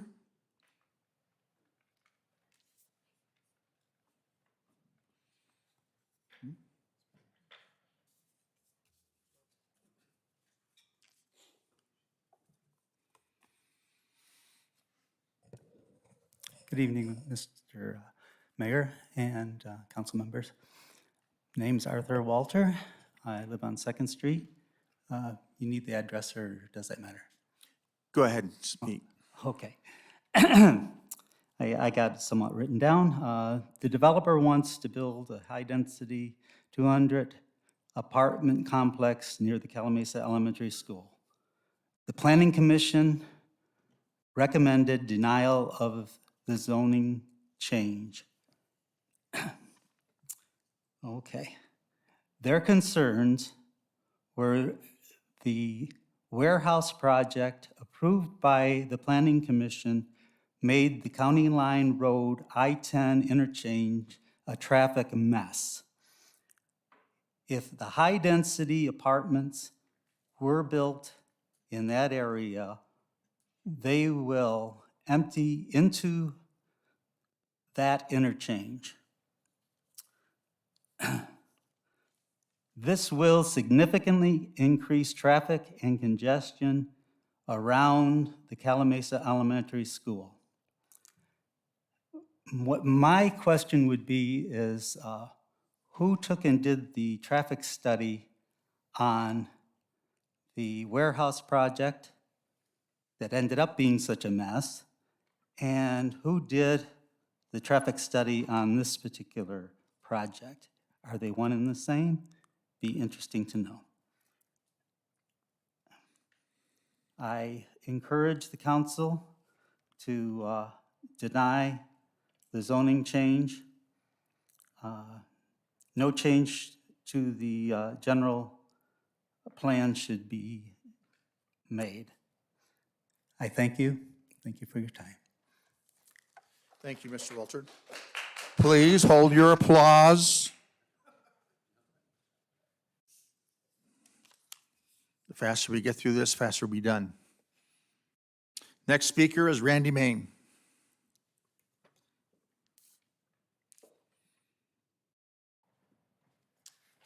Hello, my name is Randy Main. I live on 2nd Street. The 200 apartments scared me at first. 3-story, big, cars, people, everything. I didn't know what to think. The city wants more housing, the state wants more housing, but our neighborhood is not so sure, and it is right next door to me. So we went round and round, too much, too tall, our streets, our school, traffic. So what is the answer? I wrote a letter to the editor, 2 of them, and breaking it down, we, the neighborhood, want less. The builder, the city, the state, renters, they want more. Is 200 right for amount of apartments? Is a few better? Is there something in the middle? Already, the builder has agreed to our wishes. No 3-story, thank you. 100 less cars, wow. And more rural in appearance. Am I missing anything? So what about the 200? Can that be fixed at all? Sir? Can Yes. the Mr. 200 Mena. be fixed? Is that set in stone, or can we reduce that? That might help. That's all. Thank you very much. Thank you kindly. Our next speaker is Mr. Michael, McKinney.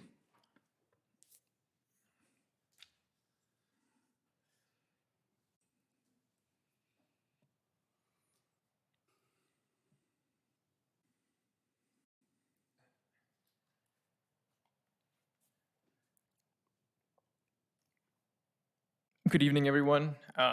It's been a long day, pretty much. Like, no one wants to be here. You guys know exactly what we want. We've been over this over and over again to ad nauseum. So I'm not even sure if any of you are even familiar with the area. This project doesn't match anything at all. And 200 units.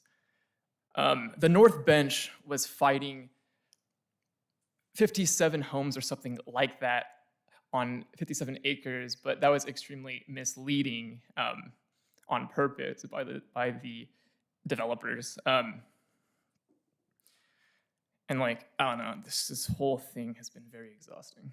And like, to reaffirm, you know exactly what we want. Like 200 units is way too far. It's already impossible to pull out of the driveway when school is getting in or getting out. I don't know how that's gonna work with 3-story apartments on our block. Also too, like, it doesn't benefit the neighborhood. Everything is walled in and gated in. We can't go to the pool. We can't go to the spa. We can't go to the dog park. If we do, it's like trespassing or something.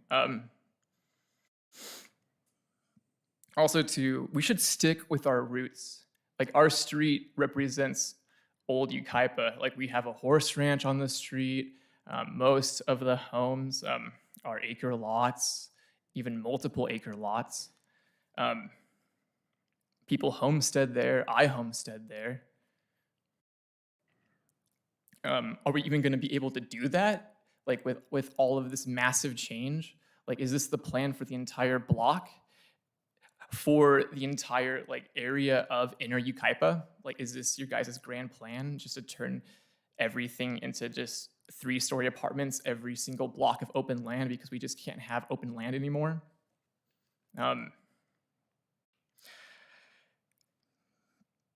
So basically, like, this deal just gets worse and worse as time goes on. It started with 64 units. Now we're at 200. We're just here like praying nonstop that she just stop altering it further and further. It's basically like trying to deal with Darth Vader at this point. And also too, like, I have friends who live in very similar apartments to this in Riverside that are 2 stories. And I have to park on the street outside in Riverside. I can't park inside because it's so crowded and like there is no parking. So like, and those are bigger than this one going in. Thank you. Thank you, sir. Next speaker is Daryl Mack.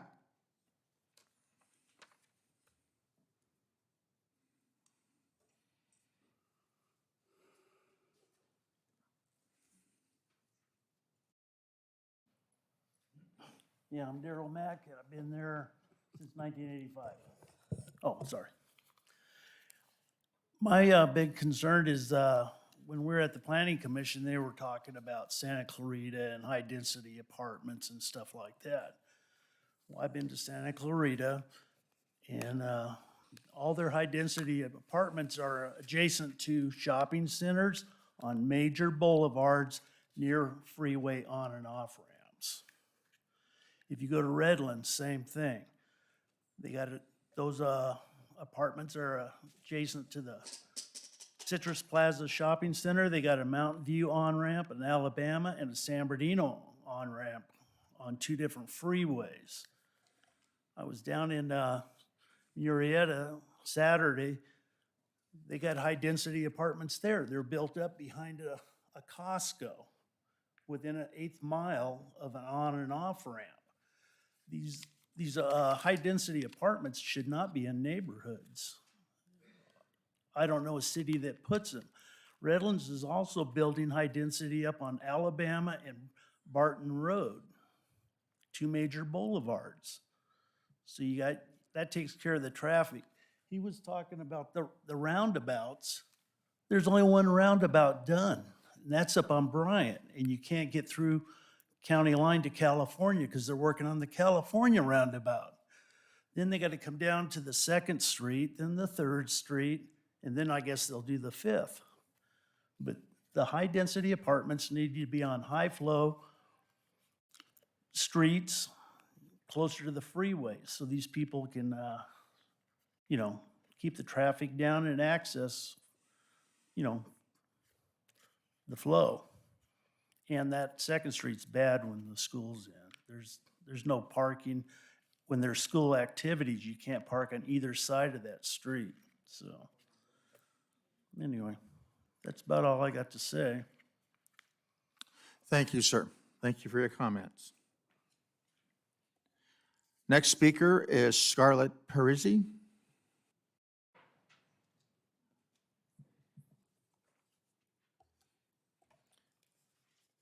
After that will be Holly Penson.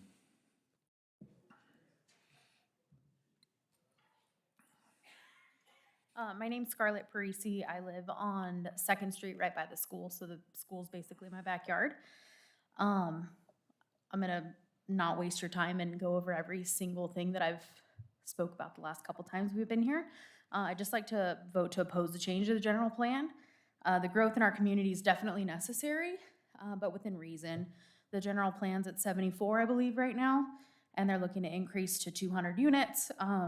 The traffic study didn't include anything. I think it was, a smaller radius. It didn't seem to include the on and off ramp to the freeway. The school traffic is ridiculous. People park in front of my house constantly. It's not just before and after school. There's people and teachers even that will park in front of our houses on a regular basis. And that's granted with it being a school, that's not unrealistic, but as the other gentleman said, with the apartment parking, any visitors probably won't have room to park inside, which means people will park outside, and that means my street. So that's unfortunate. The gated access and exit, in my opinion, may also slow down the traffic going in and out of that community because they've got to wait for a gate to open and close before getting in and out. Something more like the Terra Glen nearby would be more beneficial, so I would just vote against it. Thank you for your comments.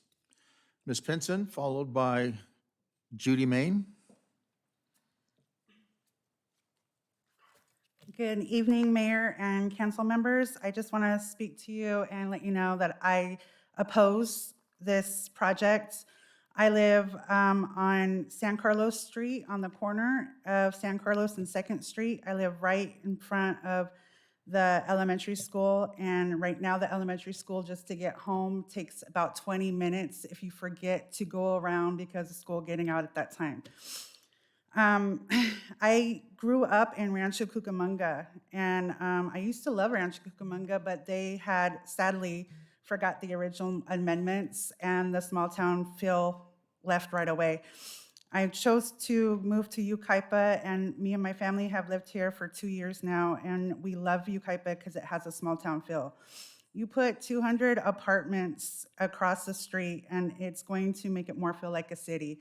We don't have the room right now for the extra parking. We don't have the traffic. The streets are too small. They're not big enough. It's only a 2-lane highway. And when I was trying to get home one day just from the school had got out, there was multiple people using the wrong side of the road to get through. So you couldn't, even if you had an emergency, you could not get through that road at all. So I think before we even continue to discuss the project, we need to widen the street to deal with the current traffic that we have. Thank you. Thank you for your comments. Judy Main, followed by Jody Adame.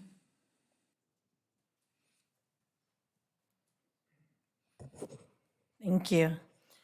I'm Judy. I live on 2nd Street, very close, just north of the project. The issue here tonight is changing the general plan from RM10 to RM24 on 8.39 acres.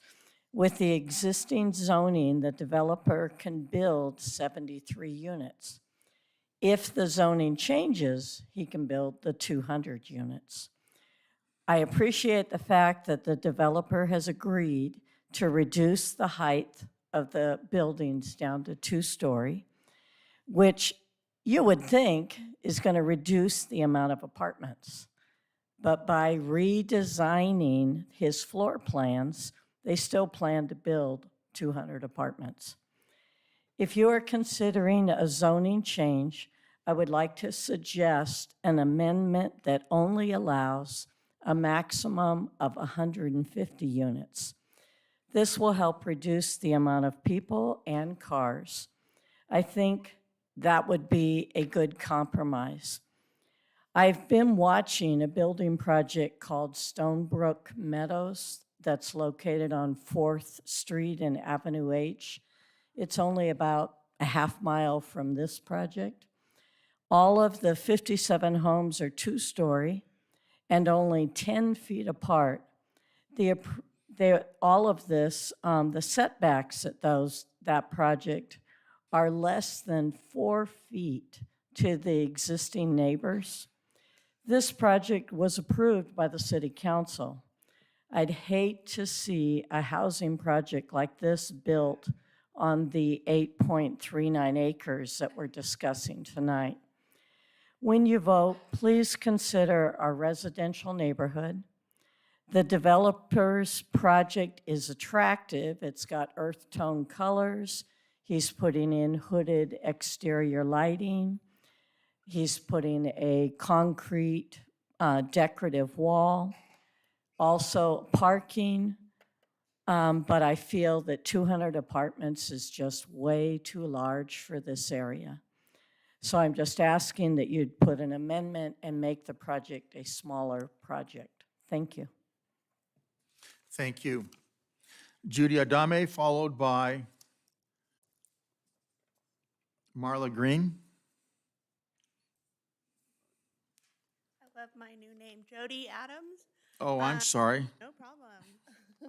I'm on San Rosen Court, so I've never spoken before, but it's my time to speak. I oppose this amendment. I live in this area. I've been there for the last 8 years. My son has been raised in Yucaipa, high school, everything. 200 units is very excessive. I mean, honestly, it would be dropping a Costco in your backyard. I mean, let's think about it, you know? Infrastructure. We don't even have a grocery store on this side of the wash. I mean, I don't know if you guys know, but the transportation in our area, the Omnitram, only runs after 1 o'clock on our side of the wash also. So maybe we should start with a grocery store. You know, we have some Mexican restaurants, we have a couple liquor stores, but really, is there We don't have a fire department. We don't have a police station. You talk about safety, sir, but there's no safety on our side of the wash.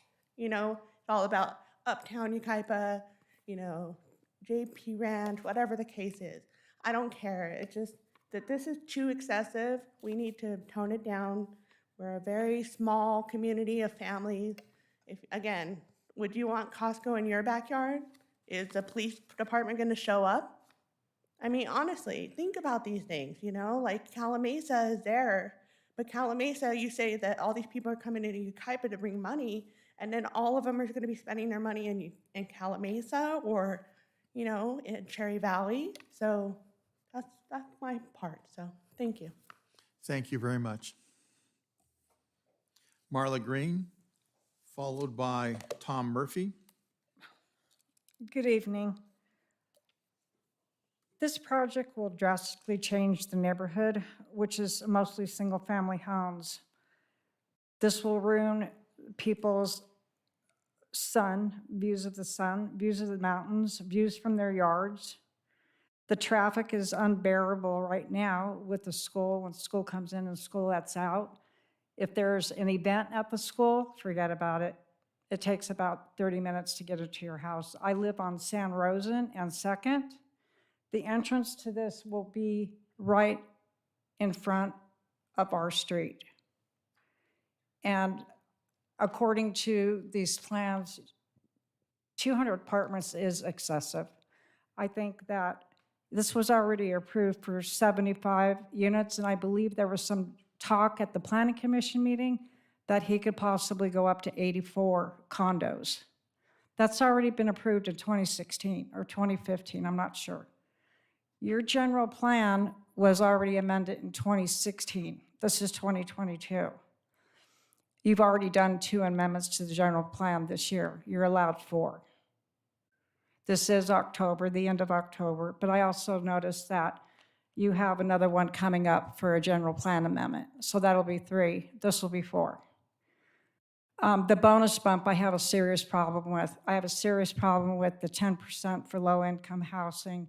That can be changed by any of you at any time in the future. The owners of the property now do not take care of the property. There's an abandoned house that's been abandoned for years, and there's been people living on the property all this time, no matter how often we call code enforcement. There's an RV parked behind the house now instead of front of the house. All they did was move it to the back. If you do approve this, which I hope you don't, the landscaping is not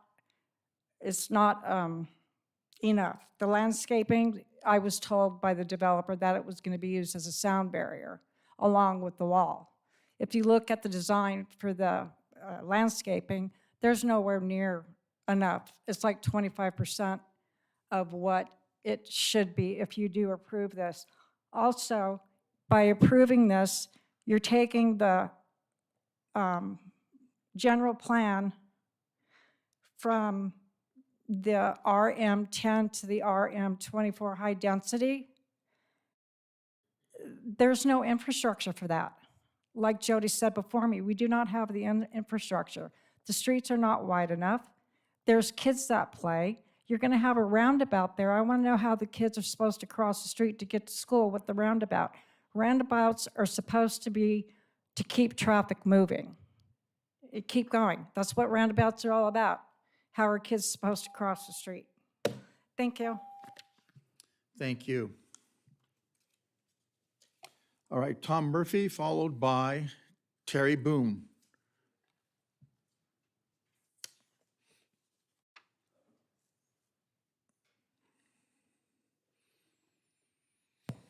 Thank you, council.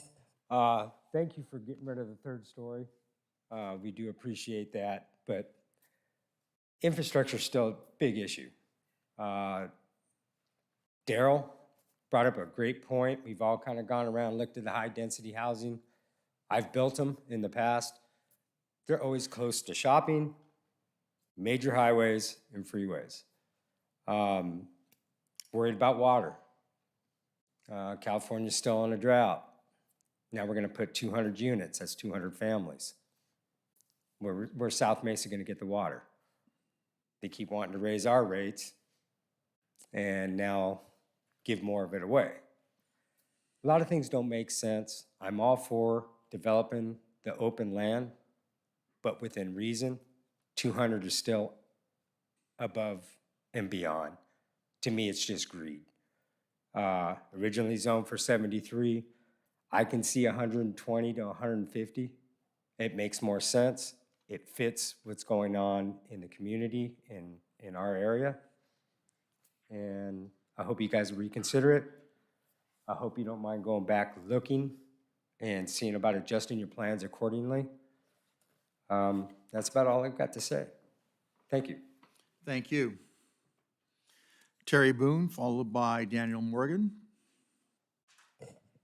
Terry Boone, 9794 Yucaipa Ridge Road. A perfect example of a wonderful development for this area I saw yesterday. And the neighborhood is between Douglas and Lantana, right off of Wildwood Canyon Road. It was probably built in 1970. Houses are all one story, looks like 3 to 4 bedrooms, 2 baths maybe, 2-car garage and an RV parking on the side, all one story. That is one of the most beautiful neighborhoods I have ever seen and would be a perfect development for this rather than an apartment complex, and I think would match the neighborhood better. Thank you. Daniel Morgan.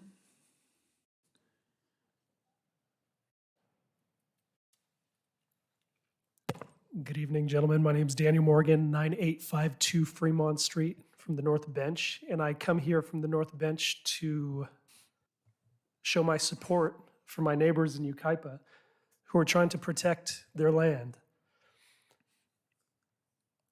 You three have an honored position to help protect the people, to help represent the people.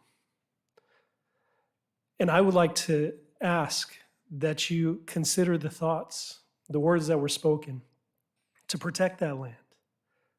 I moved here recently, about 3 to 4 months ago with my family. It's taken years for us to be able to find a place in Yucaipa, and we have been extremely excited about being in this area. This place, this city has family values. This city has protected land. This city has a piece of America that is very difficult, extremely difficult to find.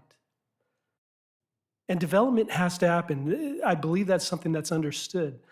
But there has been lots of time. I don't know the exact amount of time, but I believe there's been lots of time, lots of effort put into the general plan to come up with the decisions, with the numbers that were given. And I believe and would like for you all to consider that to make a decision to amend the plan cannot be made without deep, deep consideration of the citizens. And so I would like to respectfully ask for you to consider what the citizens of that community and also those of the North Bench would like to also show their support for that. The Planning Commission has denied this. And I think that should carry a very large weight. And I think that really should be considered as you are making this decision. Please don't allow Yucaipa to change. Please preserve, please protect why people live here. Thank you. Thank you very much. Okay, this is the time for applicant rebuttal. There are a number of things that need to be addressed. Hope you get them all.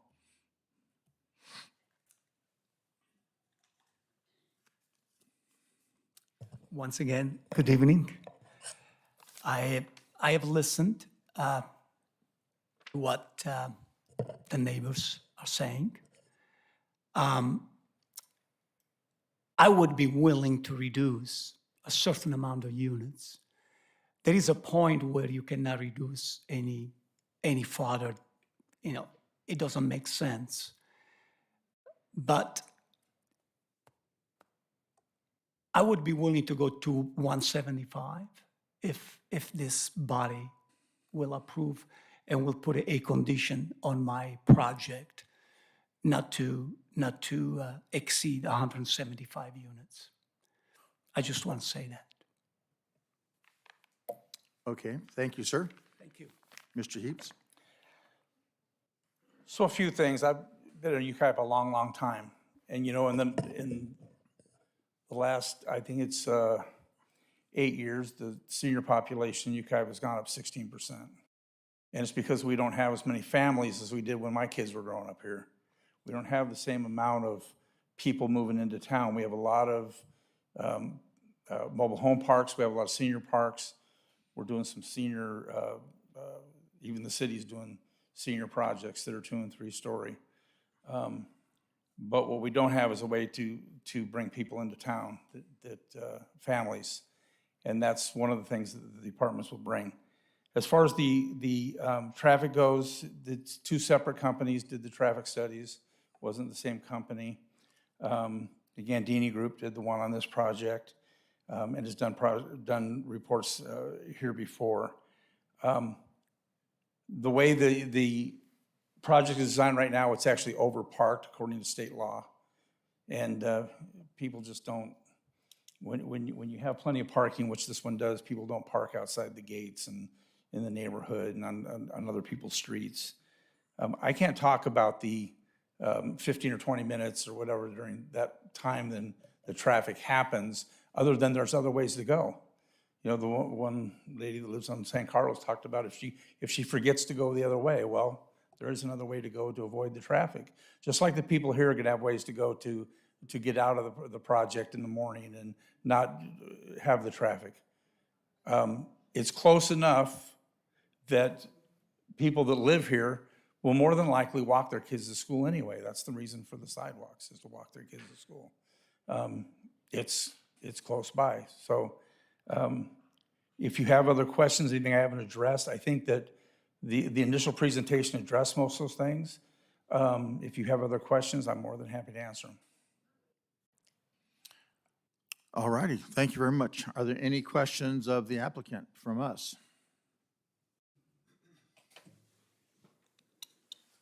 Your current plan is for 200. What would it take for you to resubmit an amended plan for the applicant's commitment to 175? So, and correct me if I'm wrong, Mr. Matlock, what the city is looking for is the general plan amendment that we will then process with Ben to get the right numbers together and then bring it back to the Planning Commission for their approval on the design and so forth. If we make a commitment here to 175, that's what we'll live with, is 175. I mean, it doesn't take a lot to redesign, you know, maybe takes a week or 2 to redesign. The good news is that all the studies that were done for this project, whether you're talking about a cultural resource study or a traffic study or a drainage study or any of those other things, we're all... All right, everybody, I'm going to say this once. You were given the respect and you were allowed to speak. He deserves the same respect. Do not override him. Do not speak while he's talking. Thank you. So all the reports were written for 200 units, based on that's what the original plan was. So the reports don't need to be rewritten, fortunately. So coming back, so changing it with Ben and with the planning department, and then going through the planning department to move it forward is something that can be done fairly easily, yes. I will, I guess, perhaps clarify on some of the process. As part of the project, it does have the conditions of approval, which reference the 200-unit project. And so if the city council were to approve that amended project, it would be amending condition number 1 to say 175, and then as part of the recommendation to bring it back to Planning Commission. But the approval would officially be for 175 units. I do want to note as well, just as kind of perfunctory elements, is with the vote related to the general plan amendment, because we have 3 council members on the dais. This does require a 3-person vote in order to be approved. And then if there is a desire, I do have to read the ordinance title as well. But just wanted to provide that information as well.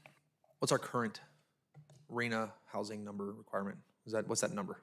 2866. 2,866 more houses need to be built in the city of Yucaipa to comply with state law, yes? That is correct. 2,866 houses. How many of those are low income? Don't remember the breakdown between the different categories. But a rough estimate.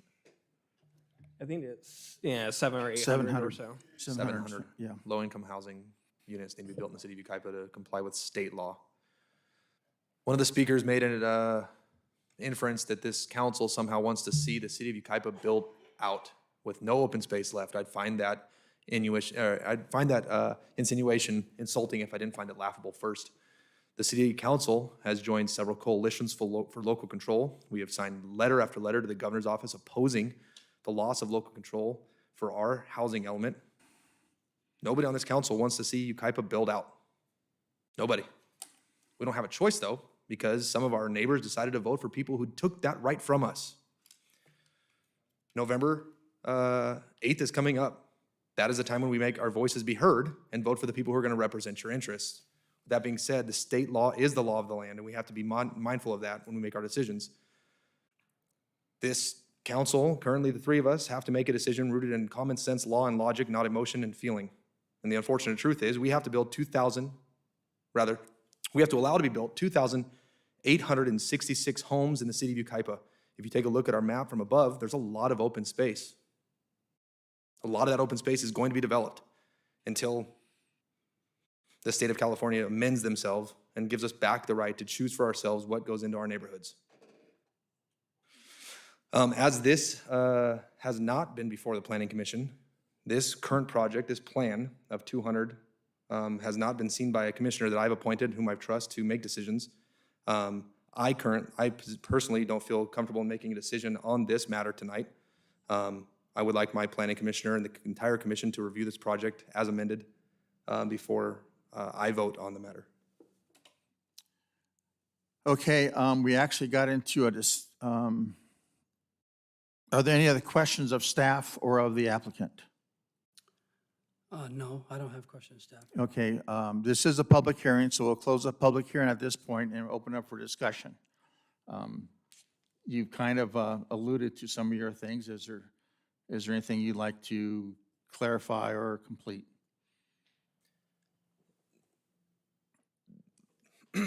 I can't think of a school in the city of Yucaipa that I've gone to. I have children, I have a child and nephew and nieces that I look after, and I take to school regularly. There's not a single school that doesn't suffer from traffic congestion. Perhaps infrastructure improvements need to be made. I will concede, however, that's not what's being discussed here today. And I think that widening a two-lane roadway is a tall order considering the property lines that need to go into that. That means we would be taking property from private owners to widen a street. I'm not sure if that was the full consequence of that statement was considered. With that being said, my motion for this item, for item number 18, would be to route this back to the Planning Commission for review as amended. Okay, my comment is that the applicant offered to go to 175, but basically that's the same thing as to go ahead and two-story, 175 units, and let it go back to the Planning Commission. Thus, we would be denying this appeal, and he'd be taking it back with a revised plan. That would be my motion, yes. Mr. Duncan? Well, I have to be real careful because the senior management of the Mormon Church comes out in public and accuses me of being somehow inadequately associated with premium land development. So I got to be careful what I say here. And the folks on the North Bench somehow think that that whole project up there is my project. And tonight, a young lady stood up and said that I need to recuse myself because I'm bringing projects to the city. I haven't brought one project to the city. I have no interest in premium land development. I have no interest in this project. I have no interest in any of this. But by state law, we have to consider a project like this, whether it's 150, 175, or 200. And I concur with Councilmember Beaver's statements. I wish we didn't have to build another house in Yucaipa. I mean, really, to keep it rural, I wish we could go back 50 years and put the orange trees back in and get rid of Chapman Heights. But if we did that, we wouldn't have any money to pay for cops and firefighters. The reality is this project produces $2,400,000. Right now, our firefighter budget is $800,000 a year short. We need money. We need money to pay the bills. I like the project. Oh, now, my God, the senior management at the Mormon Church now is going to come out and say that I have an inappropriate relationship with premium land development, which I resent. But bottom line is I would never come out in public and accuse someone like that, not knowing the facts. But I like this project. I think we need a project like this. This is a good place for it, whether it's 150, 175, or 200. So that's my position on it.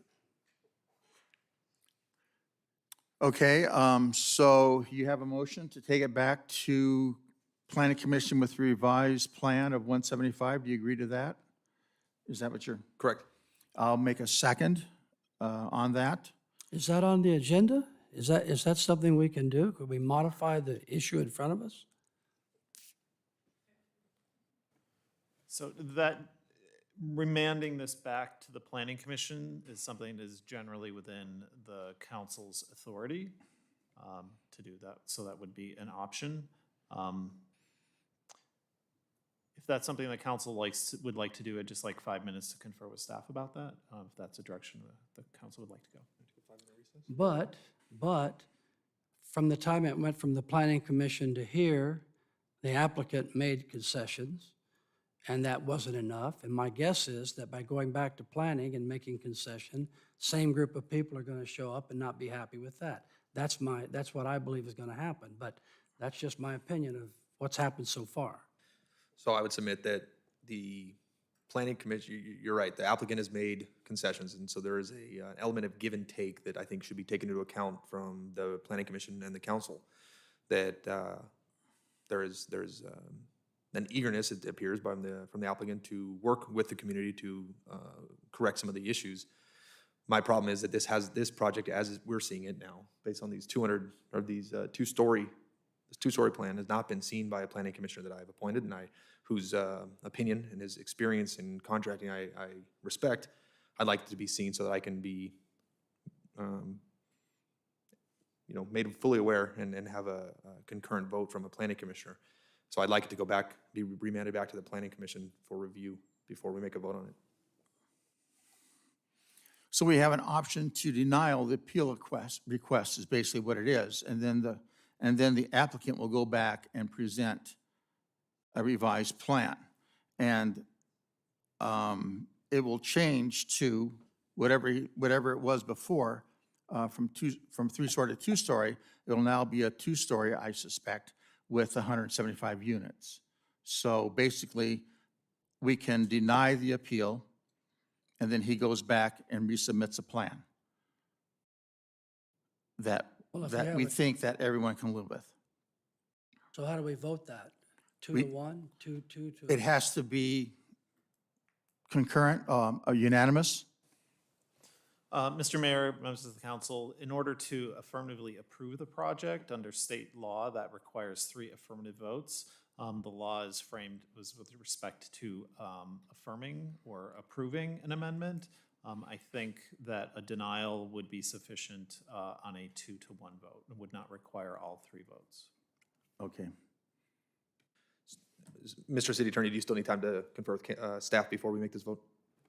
If the council intends to remand this back to the planning commission, I would like the opportunity to take a brief recess, yes. Okay, let's do that. Then we'll take a brief, 5 minutes? 10? 10 minutes, I think, yeah. 10-minute recess. Thank you. Thank you. What are we going to do in the recess?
We're missing Mr. Bieber. There he is.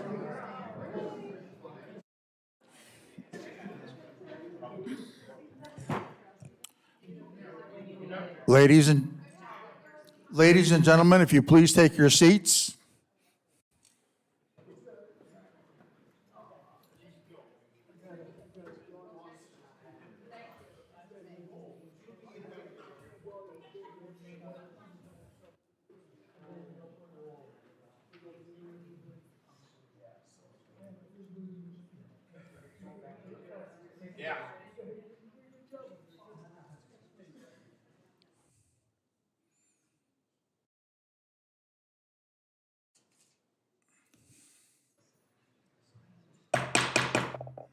Okay, we're back in session. Thank you very much for your patience. Mr. Snow, can you give us an overview? Thank you, Mr. Mayor. We just wanted to look into a couple of issues, but having done that, we don't think that there's any impediment to the council remanding this to the Planning Commission if it chose to do so. Okay. So the motion is to remand it back to the Planning Commission, and I seconded it. And this requires a 2-to-1 vote, correct? Not a unanimous vote. The general rule, the general rule is a majority of a quorum is sufficient to take action. Here, the overlay is the state law that says in order to approve a general plan amendment, there needs to be 3 affirmative votes or affirmative vote of a majority of the full body. So here, the remand would be sufficient on a 2-1 vote or a 3-0 vote. If it's a 2-1 vote, it's split, it fails, then it automatically goes back to planning if the applicant wants to do so, right? In this case, if the motion is to remand this back to the Planning Commission, if there are 2 votes to do that, that would be a motion that passes, and then that item would go back to the Planning Commission. Okay, we have a first and a second. If there's no further discussion, all in favor? Aye. Any opposed? No. Okay, 2-to-1 vote, it goes back to Planning Commission. Thank you very much. Now, on behalf of the Housing Authority, we have to vote on this also, right? Does the Housing Authority have to vote also? We're in open session still, right? The Housing Authority meeting was closed. The only item that involved the Housing Authority was the bond upsizing matter. Sure about that? Yes, you adjourned the Housing Authority. Okay.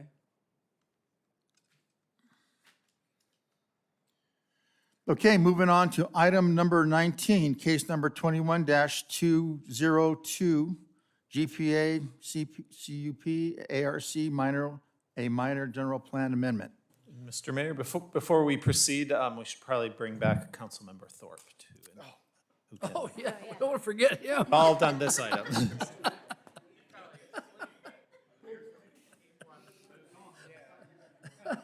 Thank you for that. He'd be in there all night.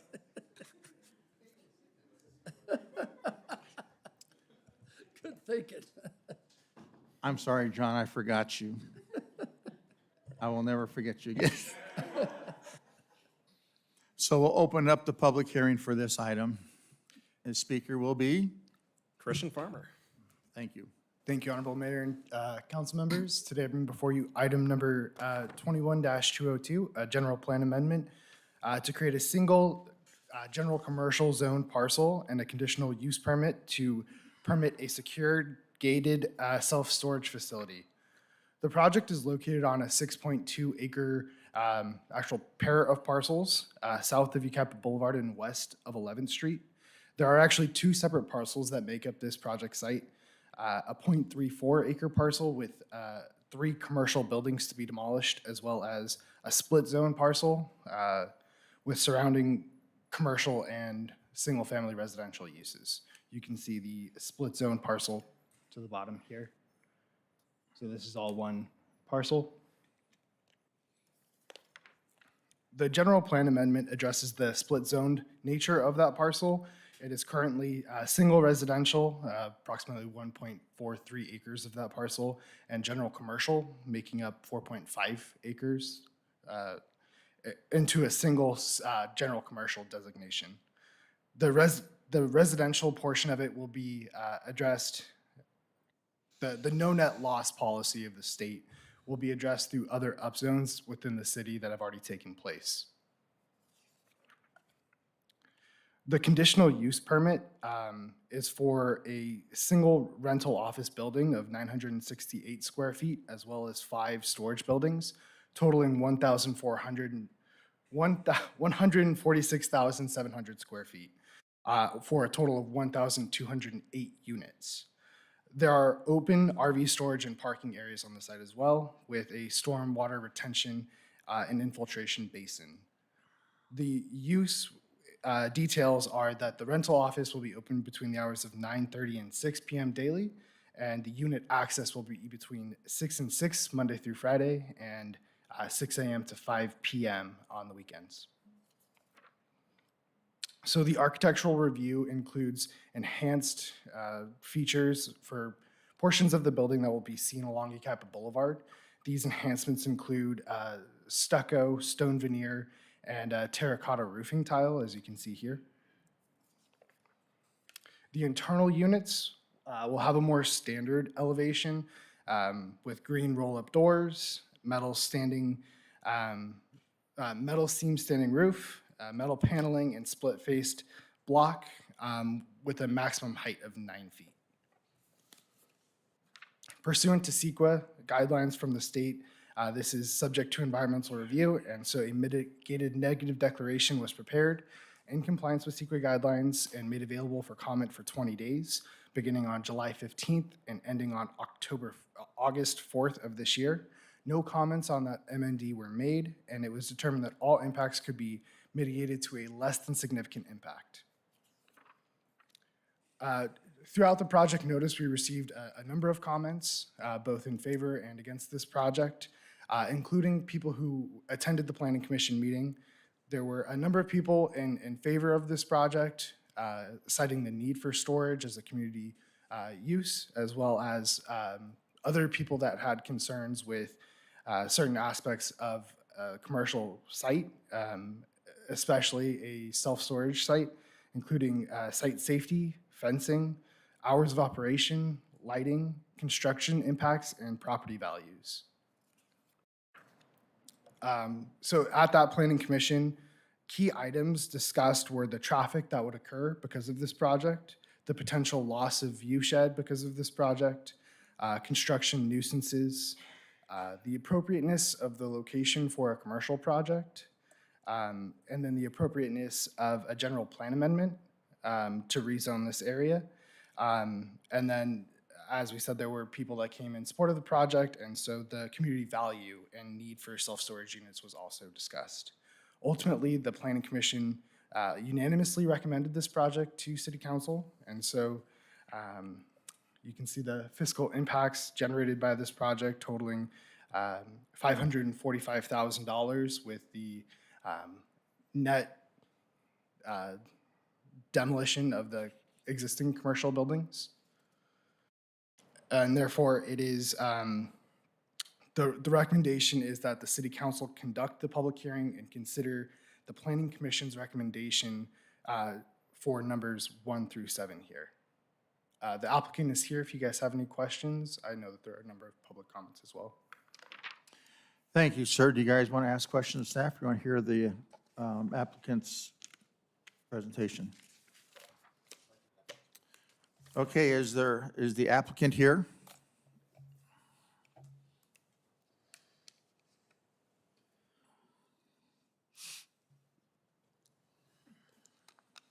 Good afternoon, Mayor and council members. Appreciate you having us. My name is Peter Nora. I'm the president of Youth Store and also the applicant. Specifically, why we're here today is, as Christian mentioned, we are purchasing a split zone parcel. So any developer that would ever look to develop this site would be here requesting some form of a general plan amendment so that you could create a development on this site. So it's sort of a unique circumstance.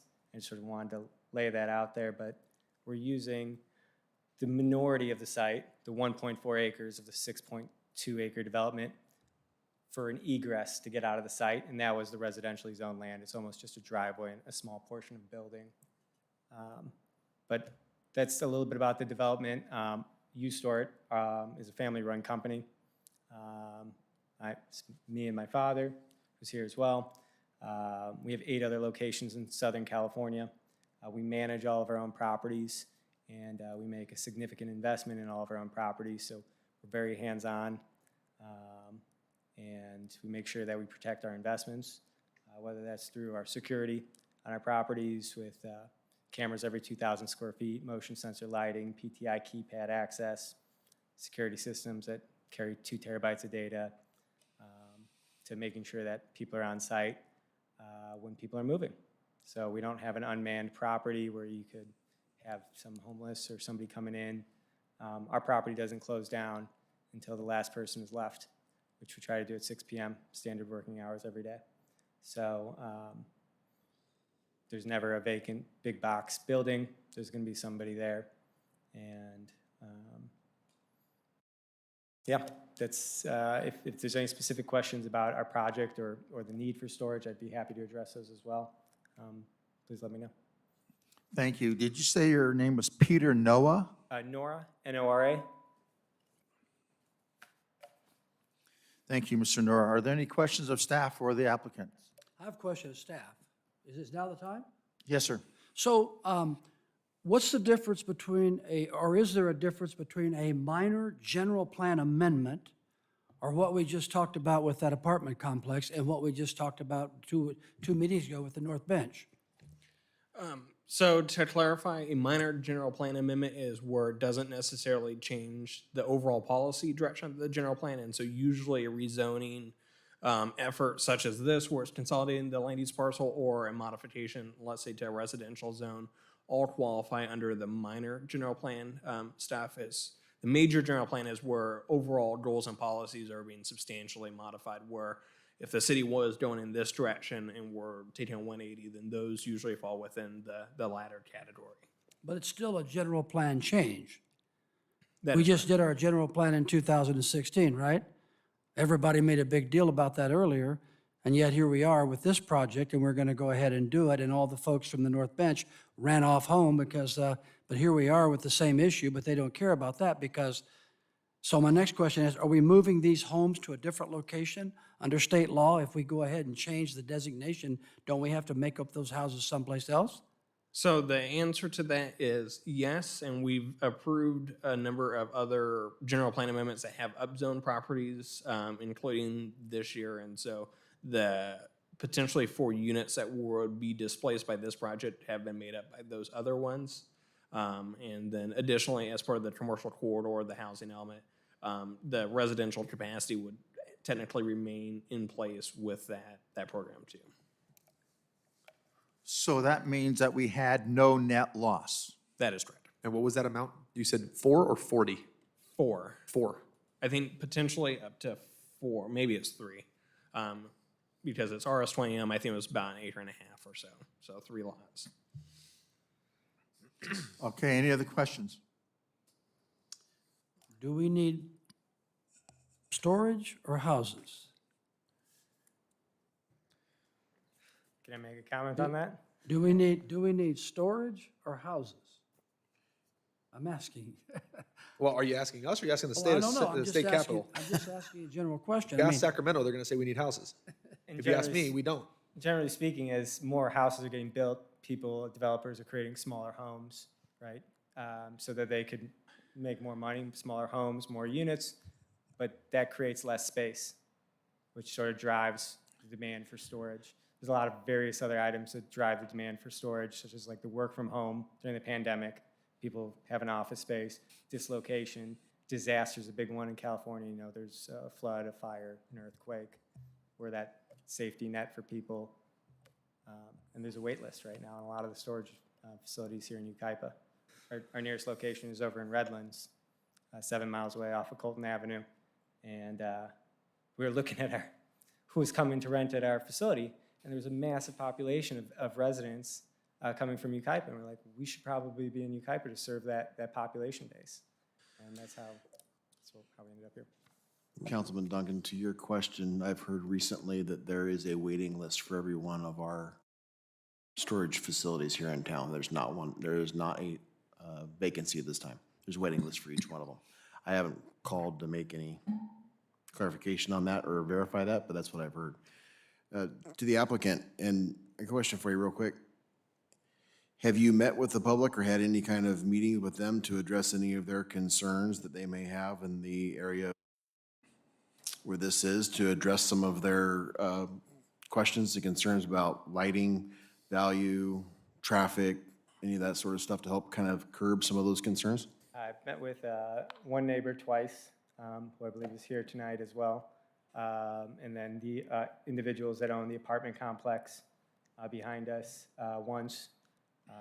We've added various items to accommodate both of the residences. Briefly, what I could tell you is that I put up CMU block walls, 6 foot high, and then landscaping. And the city requirement was a 10-foot setback from those property lines.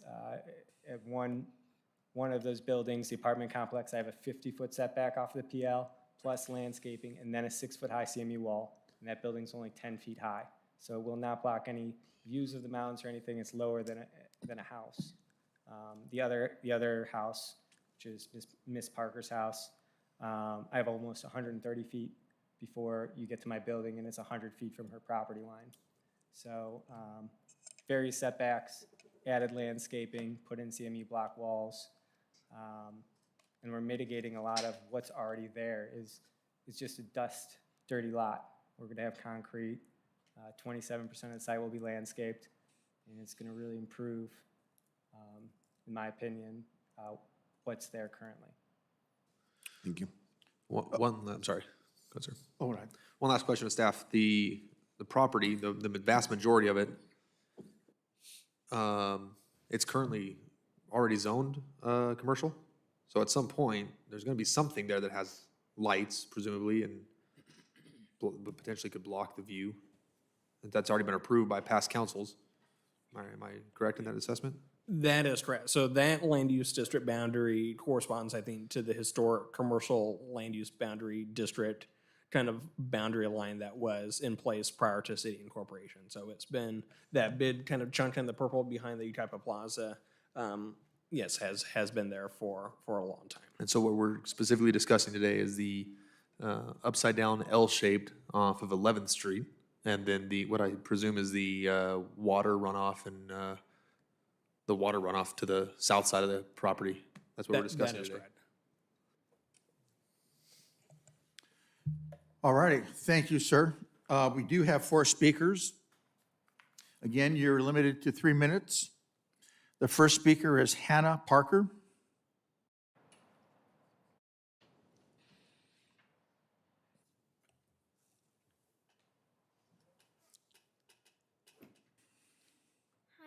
Hi, my name is Hannah Parker. My home is next to the empty lot where they want to build the storage facility. I have lived in this home my whole life, and I don't want the storage facility to be there. Every year I watch the fireworks for the 4th of July in my backyard, and if they build the storage facility there, I won't be able to see them as well. And I also don't think it's safe anymore when my family and I take walks. We don't have a signal light on the corner or a crosswalk, and since there will be more cars and trucks, I am worried that someone might get hurt. Please, Mr. Mayor, do not approve this project. Thank you. Thank you for your comments. Sarah Parker?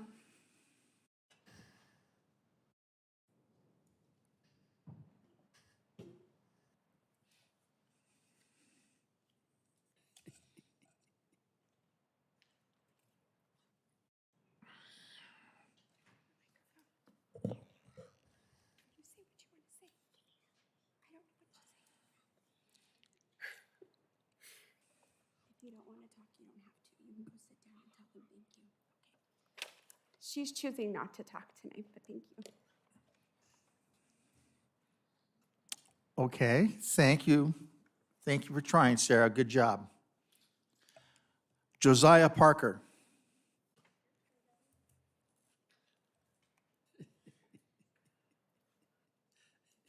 Perhaps he could use that speaker that's, or microphone that's closer to him. Go ahead. Go ahead. What do you want to say? You tell them your name. Go ahead. Your name is Josiah Parker. Yeah, my name is Josiah Parker. And what would you like to tell them? I'm 4 years old. And what do you want? What do you want them to know about the project? I don't want the project to be here. Thank you. Thank you, Josiah. Good job. Next speaker, Tiffany Parker.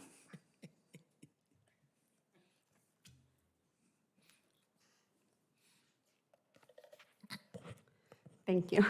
Good evening, members of the City Council. My name is Tiffany Parker. My address is 12170 11th Street. I'm a wife and mother of 4 young children, all of which are here tonight. My family and I have lived at our residence on 11th Street for over 10 years. Our home is located on the east side of the proposed storage facility, next to the areas of land they will be changing or looking to change from residential to general commercial. I would like to take a moment to address a few areas of concern. First being traffic and pedestrian safety on 11th Street. There's no signal light on the intersection of 11th and Yucaipa Boulevard. 11th Street was not designed for industrial vehicles, nor has the city proven to be able to maintain our property properly. Prior to last month, our street had been in disrepair for at least the last 2 years, with sinkholes that were covered up with metal plates. With the lack of adequate lighting, sidewalks, traffic signals, as well as the additional traffic during drop-off and pickup times at Yucaipa High School, there is the potential of endangering the lives of students, parents, and the rest of Yucaipa residents. According to page 341 of the agenda packet for tonight's meeting, it states, any remaining street frontage areas, including along 11th Street, would be conditioned to be developed during the construction of the project. This does not clearly state, nor does it address the serious concerns that the residents of 11th Street have, and it does not guarantee that any improvements will take place. Second, property value. By changing the zoning from residential to general commercial, it will greatly affect the property value of my home. My home being located next to the proposed exit on 11th Street will move from a quiet location to one of industrial buildings. This change will greatly affect our ability to sell our home in the future and get full market value. Additionally, in the documents provided by Mr. Benjamin Matlock, the planning commissioner, it states that, and I quote, their property will be further mitigated by a buffer residential parcel that is located between their property and the project. The property they're referring to is my property, and I would like to have it noted that I have in writing from Mr. Peter Nora at Capital Funds that the L-shaped buffer parcel will be undeveloped as they will be listing it for sale. I want this noted because my property is an abutting property, and according to section C3 of the conditional use permit review, it states that the proposed will not have substantial adverse effects on an abutting property.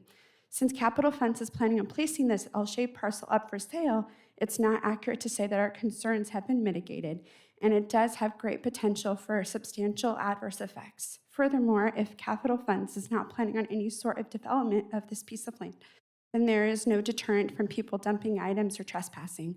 Lastly, some would like you to believe that there is great need for storage facilities in Yucaipa and that there are waiting lists at every facility. However, I personally contact 7 local facilities, and I can say that not a single one of them currently has a waiting list as of Saturday, and I have a list of those locations if you would like to know. Thank you for your time and your consideration in this matter, and just thank you. Go ahead and finish your thought. Thank you for your time and your consideration, because as a mother of 4 young children, their safety and well-being is of top concern to both my husband and myself, and we hope that it is for you as well. Thank you. Thank you. Our last speaker is William Parker.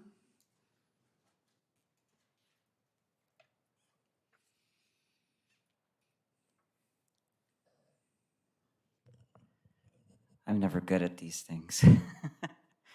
Um, Gentlemen, my name is William Parker. I'm the husband of Tiffany Parker, who just spoke.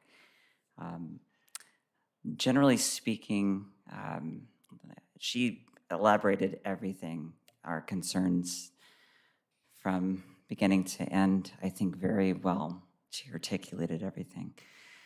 My main concern that I wanted to express is because we have been in the city of Yucaipa for over 10 years now, we have a pretty good stance in the community. We have involvement in the community through Taekwondo with our kids. We're doing everything to shop locally for the community, so we try to invest everything we can in our city because we love our city and we think you guys do an excellent job in managing. My primary concern is with the property and where it's being developed, with it being a storage facility, is one, an elevation in potential crime. And our home has been broken into at least once in the time that we've been there. We don't want to have an increase in that, in those instances. Our vehicle's been broken into at least twice in that whole time that we've been there as well. We have 4 young children, as you know. Our concern is their safety, as well as our family's safety with, of course, increased traffic, with potentially additional road repairs and maintenance of the surrounding areas. I know that in certain cases, we've had neighbors say that they're also against it. They weren't able to be here tonight, but they're against it as well, just for the sake of safety. It's a safety issue for us. In the buildings just not too far from us, there's a complex, and one of their lights, their signs, the front part came down, and it created an intense light that shined through our window, and it's like it kept us up at night. We also have animals that, as the construction is going on, I don't know if construction is going to be done through the night or in hours when our children are going to be sleeping, but whenever there's any activity around the property, our dogs go crazy. And so our kids have a problem speaking or sleeping. Go ahead and finish your thought.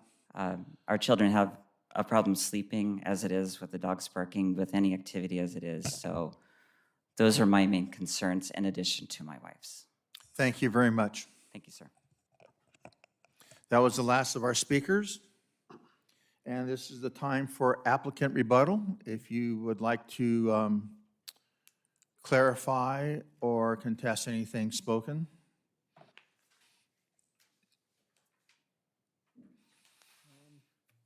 Wrote down a few items here. I believe we've addressed them a couple times before, but I'd be happy to discuss them again. Is traffic. Can you lift your mic up for your? Can you hear me better? Yes. Traffic. This is one of the lowest intensity property types that you could possibly create. The average daily traffic count is like 1.5 per 1,000 square feet. It's pretty minimal. So I don't think you'd find any other use type that would provide less traffic than a storage facility. One of the other benefits of that is it is a commercial building, but we are able to tailor it. That's why we tailor it to a unique look. Stone veneer on it, terracotta roofing, sort of has a Spanish style building look. It's not a big, ugly industrial building, so I believe that with all that being said, there is still CMU block walls providing additional barriers and landscaping from the neighbors. These buildings are 10 feet tall. So I think I'd like to believe that we're very much enhancing the backyard element. Trespassing or crime is a lot more prevalent when there's no fences or walls. And I believe that when we add security cameras and motion sensor lighting, and you're creating it less of a pass-through for, you know, maybe homeless to get from one side of the street to, you know, to the other. It's a lot more difficult when you have a building and gates and cameras. So I'd say that we're probably making that less of an impact than what's there right now. And dumping is all, there's no dumping on site. It's an operational item, and I'd be happy to have it in conditions of approval, but there is a dumping fee if tenants choose to leave their trash on the property, but they're required to take all their belongings after they leave, and there's a locked container on our property, so there shouldn't be any litter. I think those are the 4 or 5 items that I drafted quickly there, but that's what I have to say. All right, thank you very much. Okay, we'll go ahead and close the public hearing, open it up for council discussion. Mr. Duncan, do you have anything? No, sir. Mayor Pro Tem. I'm looking at the area, having worked on 11th Street at Danny's Pizza as a young man. I know the area well. I also shuffled police cars to the Yucaipa Auto Electric for several years. I find it difficult to see that this is going to somehow take a more commercial stance on 11th Street than it already is. A tow company, a police impound company, Yucaipa Auto Electric, a restaurant. I believe that's a carpet facility on the corner of 11th and the Boulevard. But I do ask that all parties in these hearings be reasonable, and so I understand the concern certainly for safety, ma'am, and vehicle speeding, so perhaps there's a way we can impress upon city staff, a way to put speed bumps or somehow mitigate that in the future. I'm not sure if we can make that a condition here, but in my experience in 15 years of carrying a gun for a living, crime at these storage facilities are relatively low in my experience, and perhaps Councilman Thorpe can weigh in if I'm out of line. They don't usually attract a large criminal element in my experience. Break-ins are pretty rare. When they do happen, they're isolated generally from a known party who's going back to break in and steal something that he believes is there. I don't see these to be rashes of criminal activity that break out in communities. It's hard for me to not support this build. As I said, perhaps there's ways we can use those 3 E's of traffic safety to help make the Taylors and the other families in the area feel better about it, with traffic enforcement from our sheriff's department to maybe make the area of 11th and Avenue D a priority for us for that 3-way stop. Maybe some stop signs, and then certainly some Yucaipa municipal codes as it relates to lighting to better, keep what rural feel they have in that area to keep that from turning into just a Las Vegas Strip with all the lights. Maybe we can do something with that. That's my opinion on the matter, Mr. Mayor. Thank you. Mr. Thorpe. I don't really have much to add. Quick question from staff real quick, if you don't mind.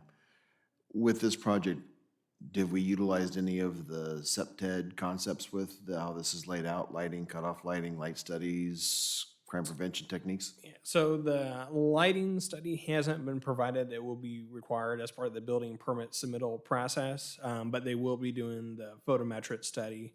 The applicant had identified, I'll clarify, as the conditions of approval, we do have requirements for shielded lighting and can't glare onto other properties. And then the applicant during the Plan Commission meeting also identified that it will be motion censored lighting. And so if someone picks someone up going through the facility, then it will illuminate that area, and then they have the camera system in place as well. One thing that they did identify, and it is listed in the conditions of approval as well, is the hours of operation correspond to the management, so there isn't people necessarily showing up in the facility after hours where there's no one there to supervise what it is, and so that was an additional measure that they are being conditioned to uphold. Thank you. I don't really have anything else to add to Mayor Pro Tem's comments. I'm in line with his statements, in that I don't think that storage facilities have a major increase in crime activity. Not to say that things don't happen. We've been to those calls, they do exist. But I don't think it's gonna necessarily bring an increase. Okay, I tend to agree with both of you gentlemen. I'm trying to find reasons to not accept this project, but I really don't see how we can deny this. I think it's appropriate for the area. And if there is a motion to approve this project, I would support it. And if there is a motion, I'll need to read the ordinance for title readings. So moved. All right, I'll go read the ordinance. Ordinance number 416, an ordinance of the City Council of the City of Yucaipa, California, amending ordinance number 343, amending the official land use plan and zoning ordinance of the City of Yucaipa. I'll move approval. And we have a first and a second. I believe, Those two? yeah, Beaver and then Thorpe seconded it, and then Mr. Duncan thirded it. So with no further discussion, all in favor? Aye. Any opposed? The motion carries. Thank you very much. That closes up our public hearing. Do we have any announcements City Council would like to make? I believe this Saturday we had, yes, sir. After you're done, I'm sorry. Oh, okay. We had Make a Difference Day. There was two, I think, significant projects. One was at the Five Winds Ranch, and Mr. Casey can speak to that. And I'll speak to the senior center that the Rotary Club and members of city staff and the fire department all partook and did a lot of remodeling and landscaping, all on the exterior. I know Jennifer Crawford was there, Megan Wolf was there, Station 551, a crew from Pilot Rock. It was an extensive project, and everyone had a long day. And Ray, how about what you wanted to add? Actually, I think Councilmember Thorpe was there, maybe others.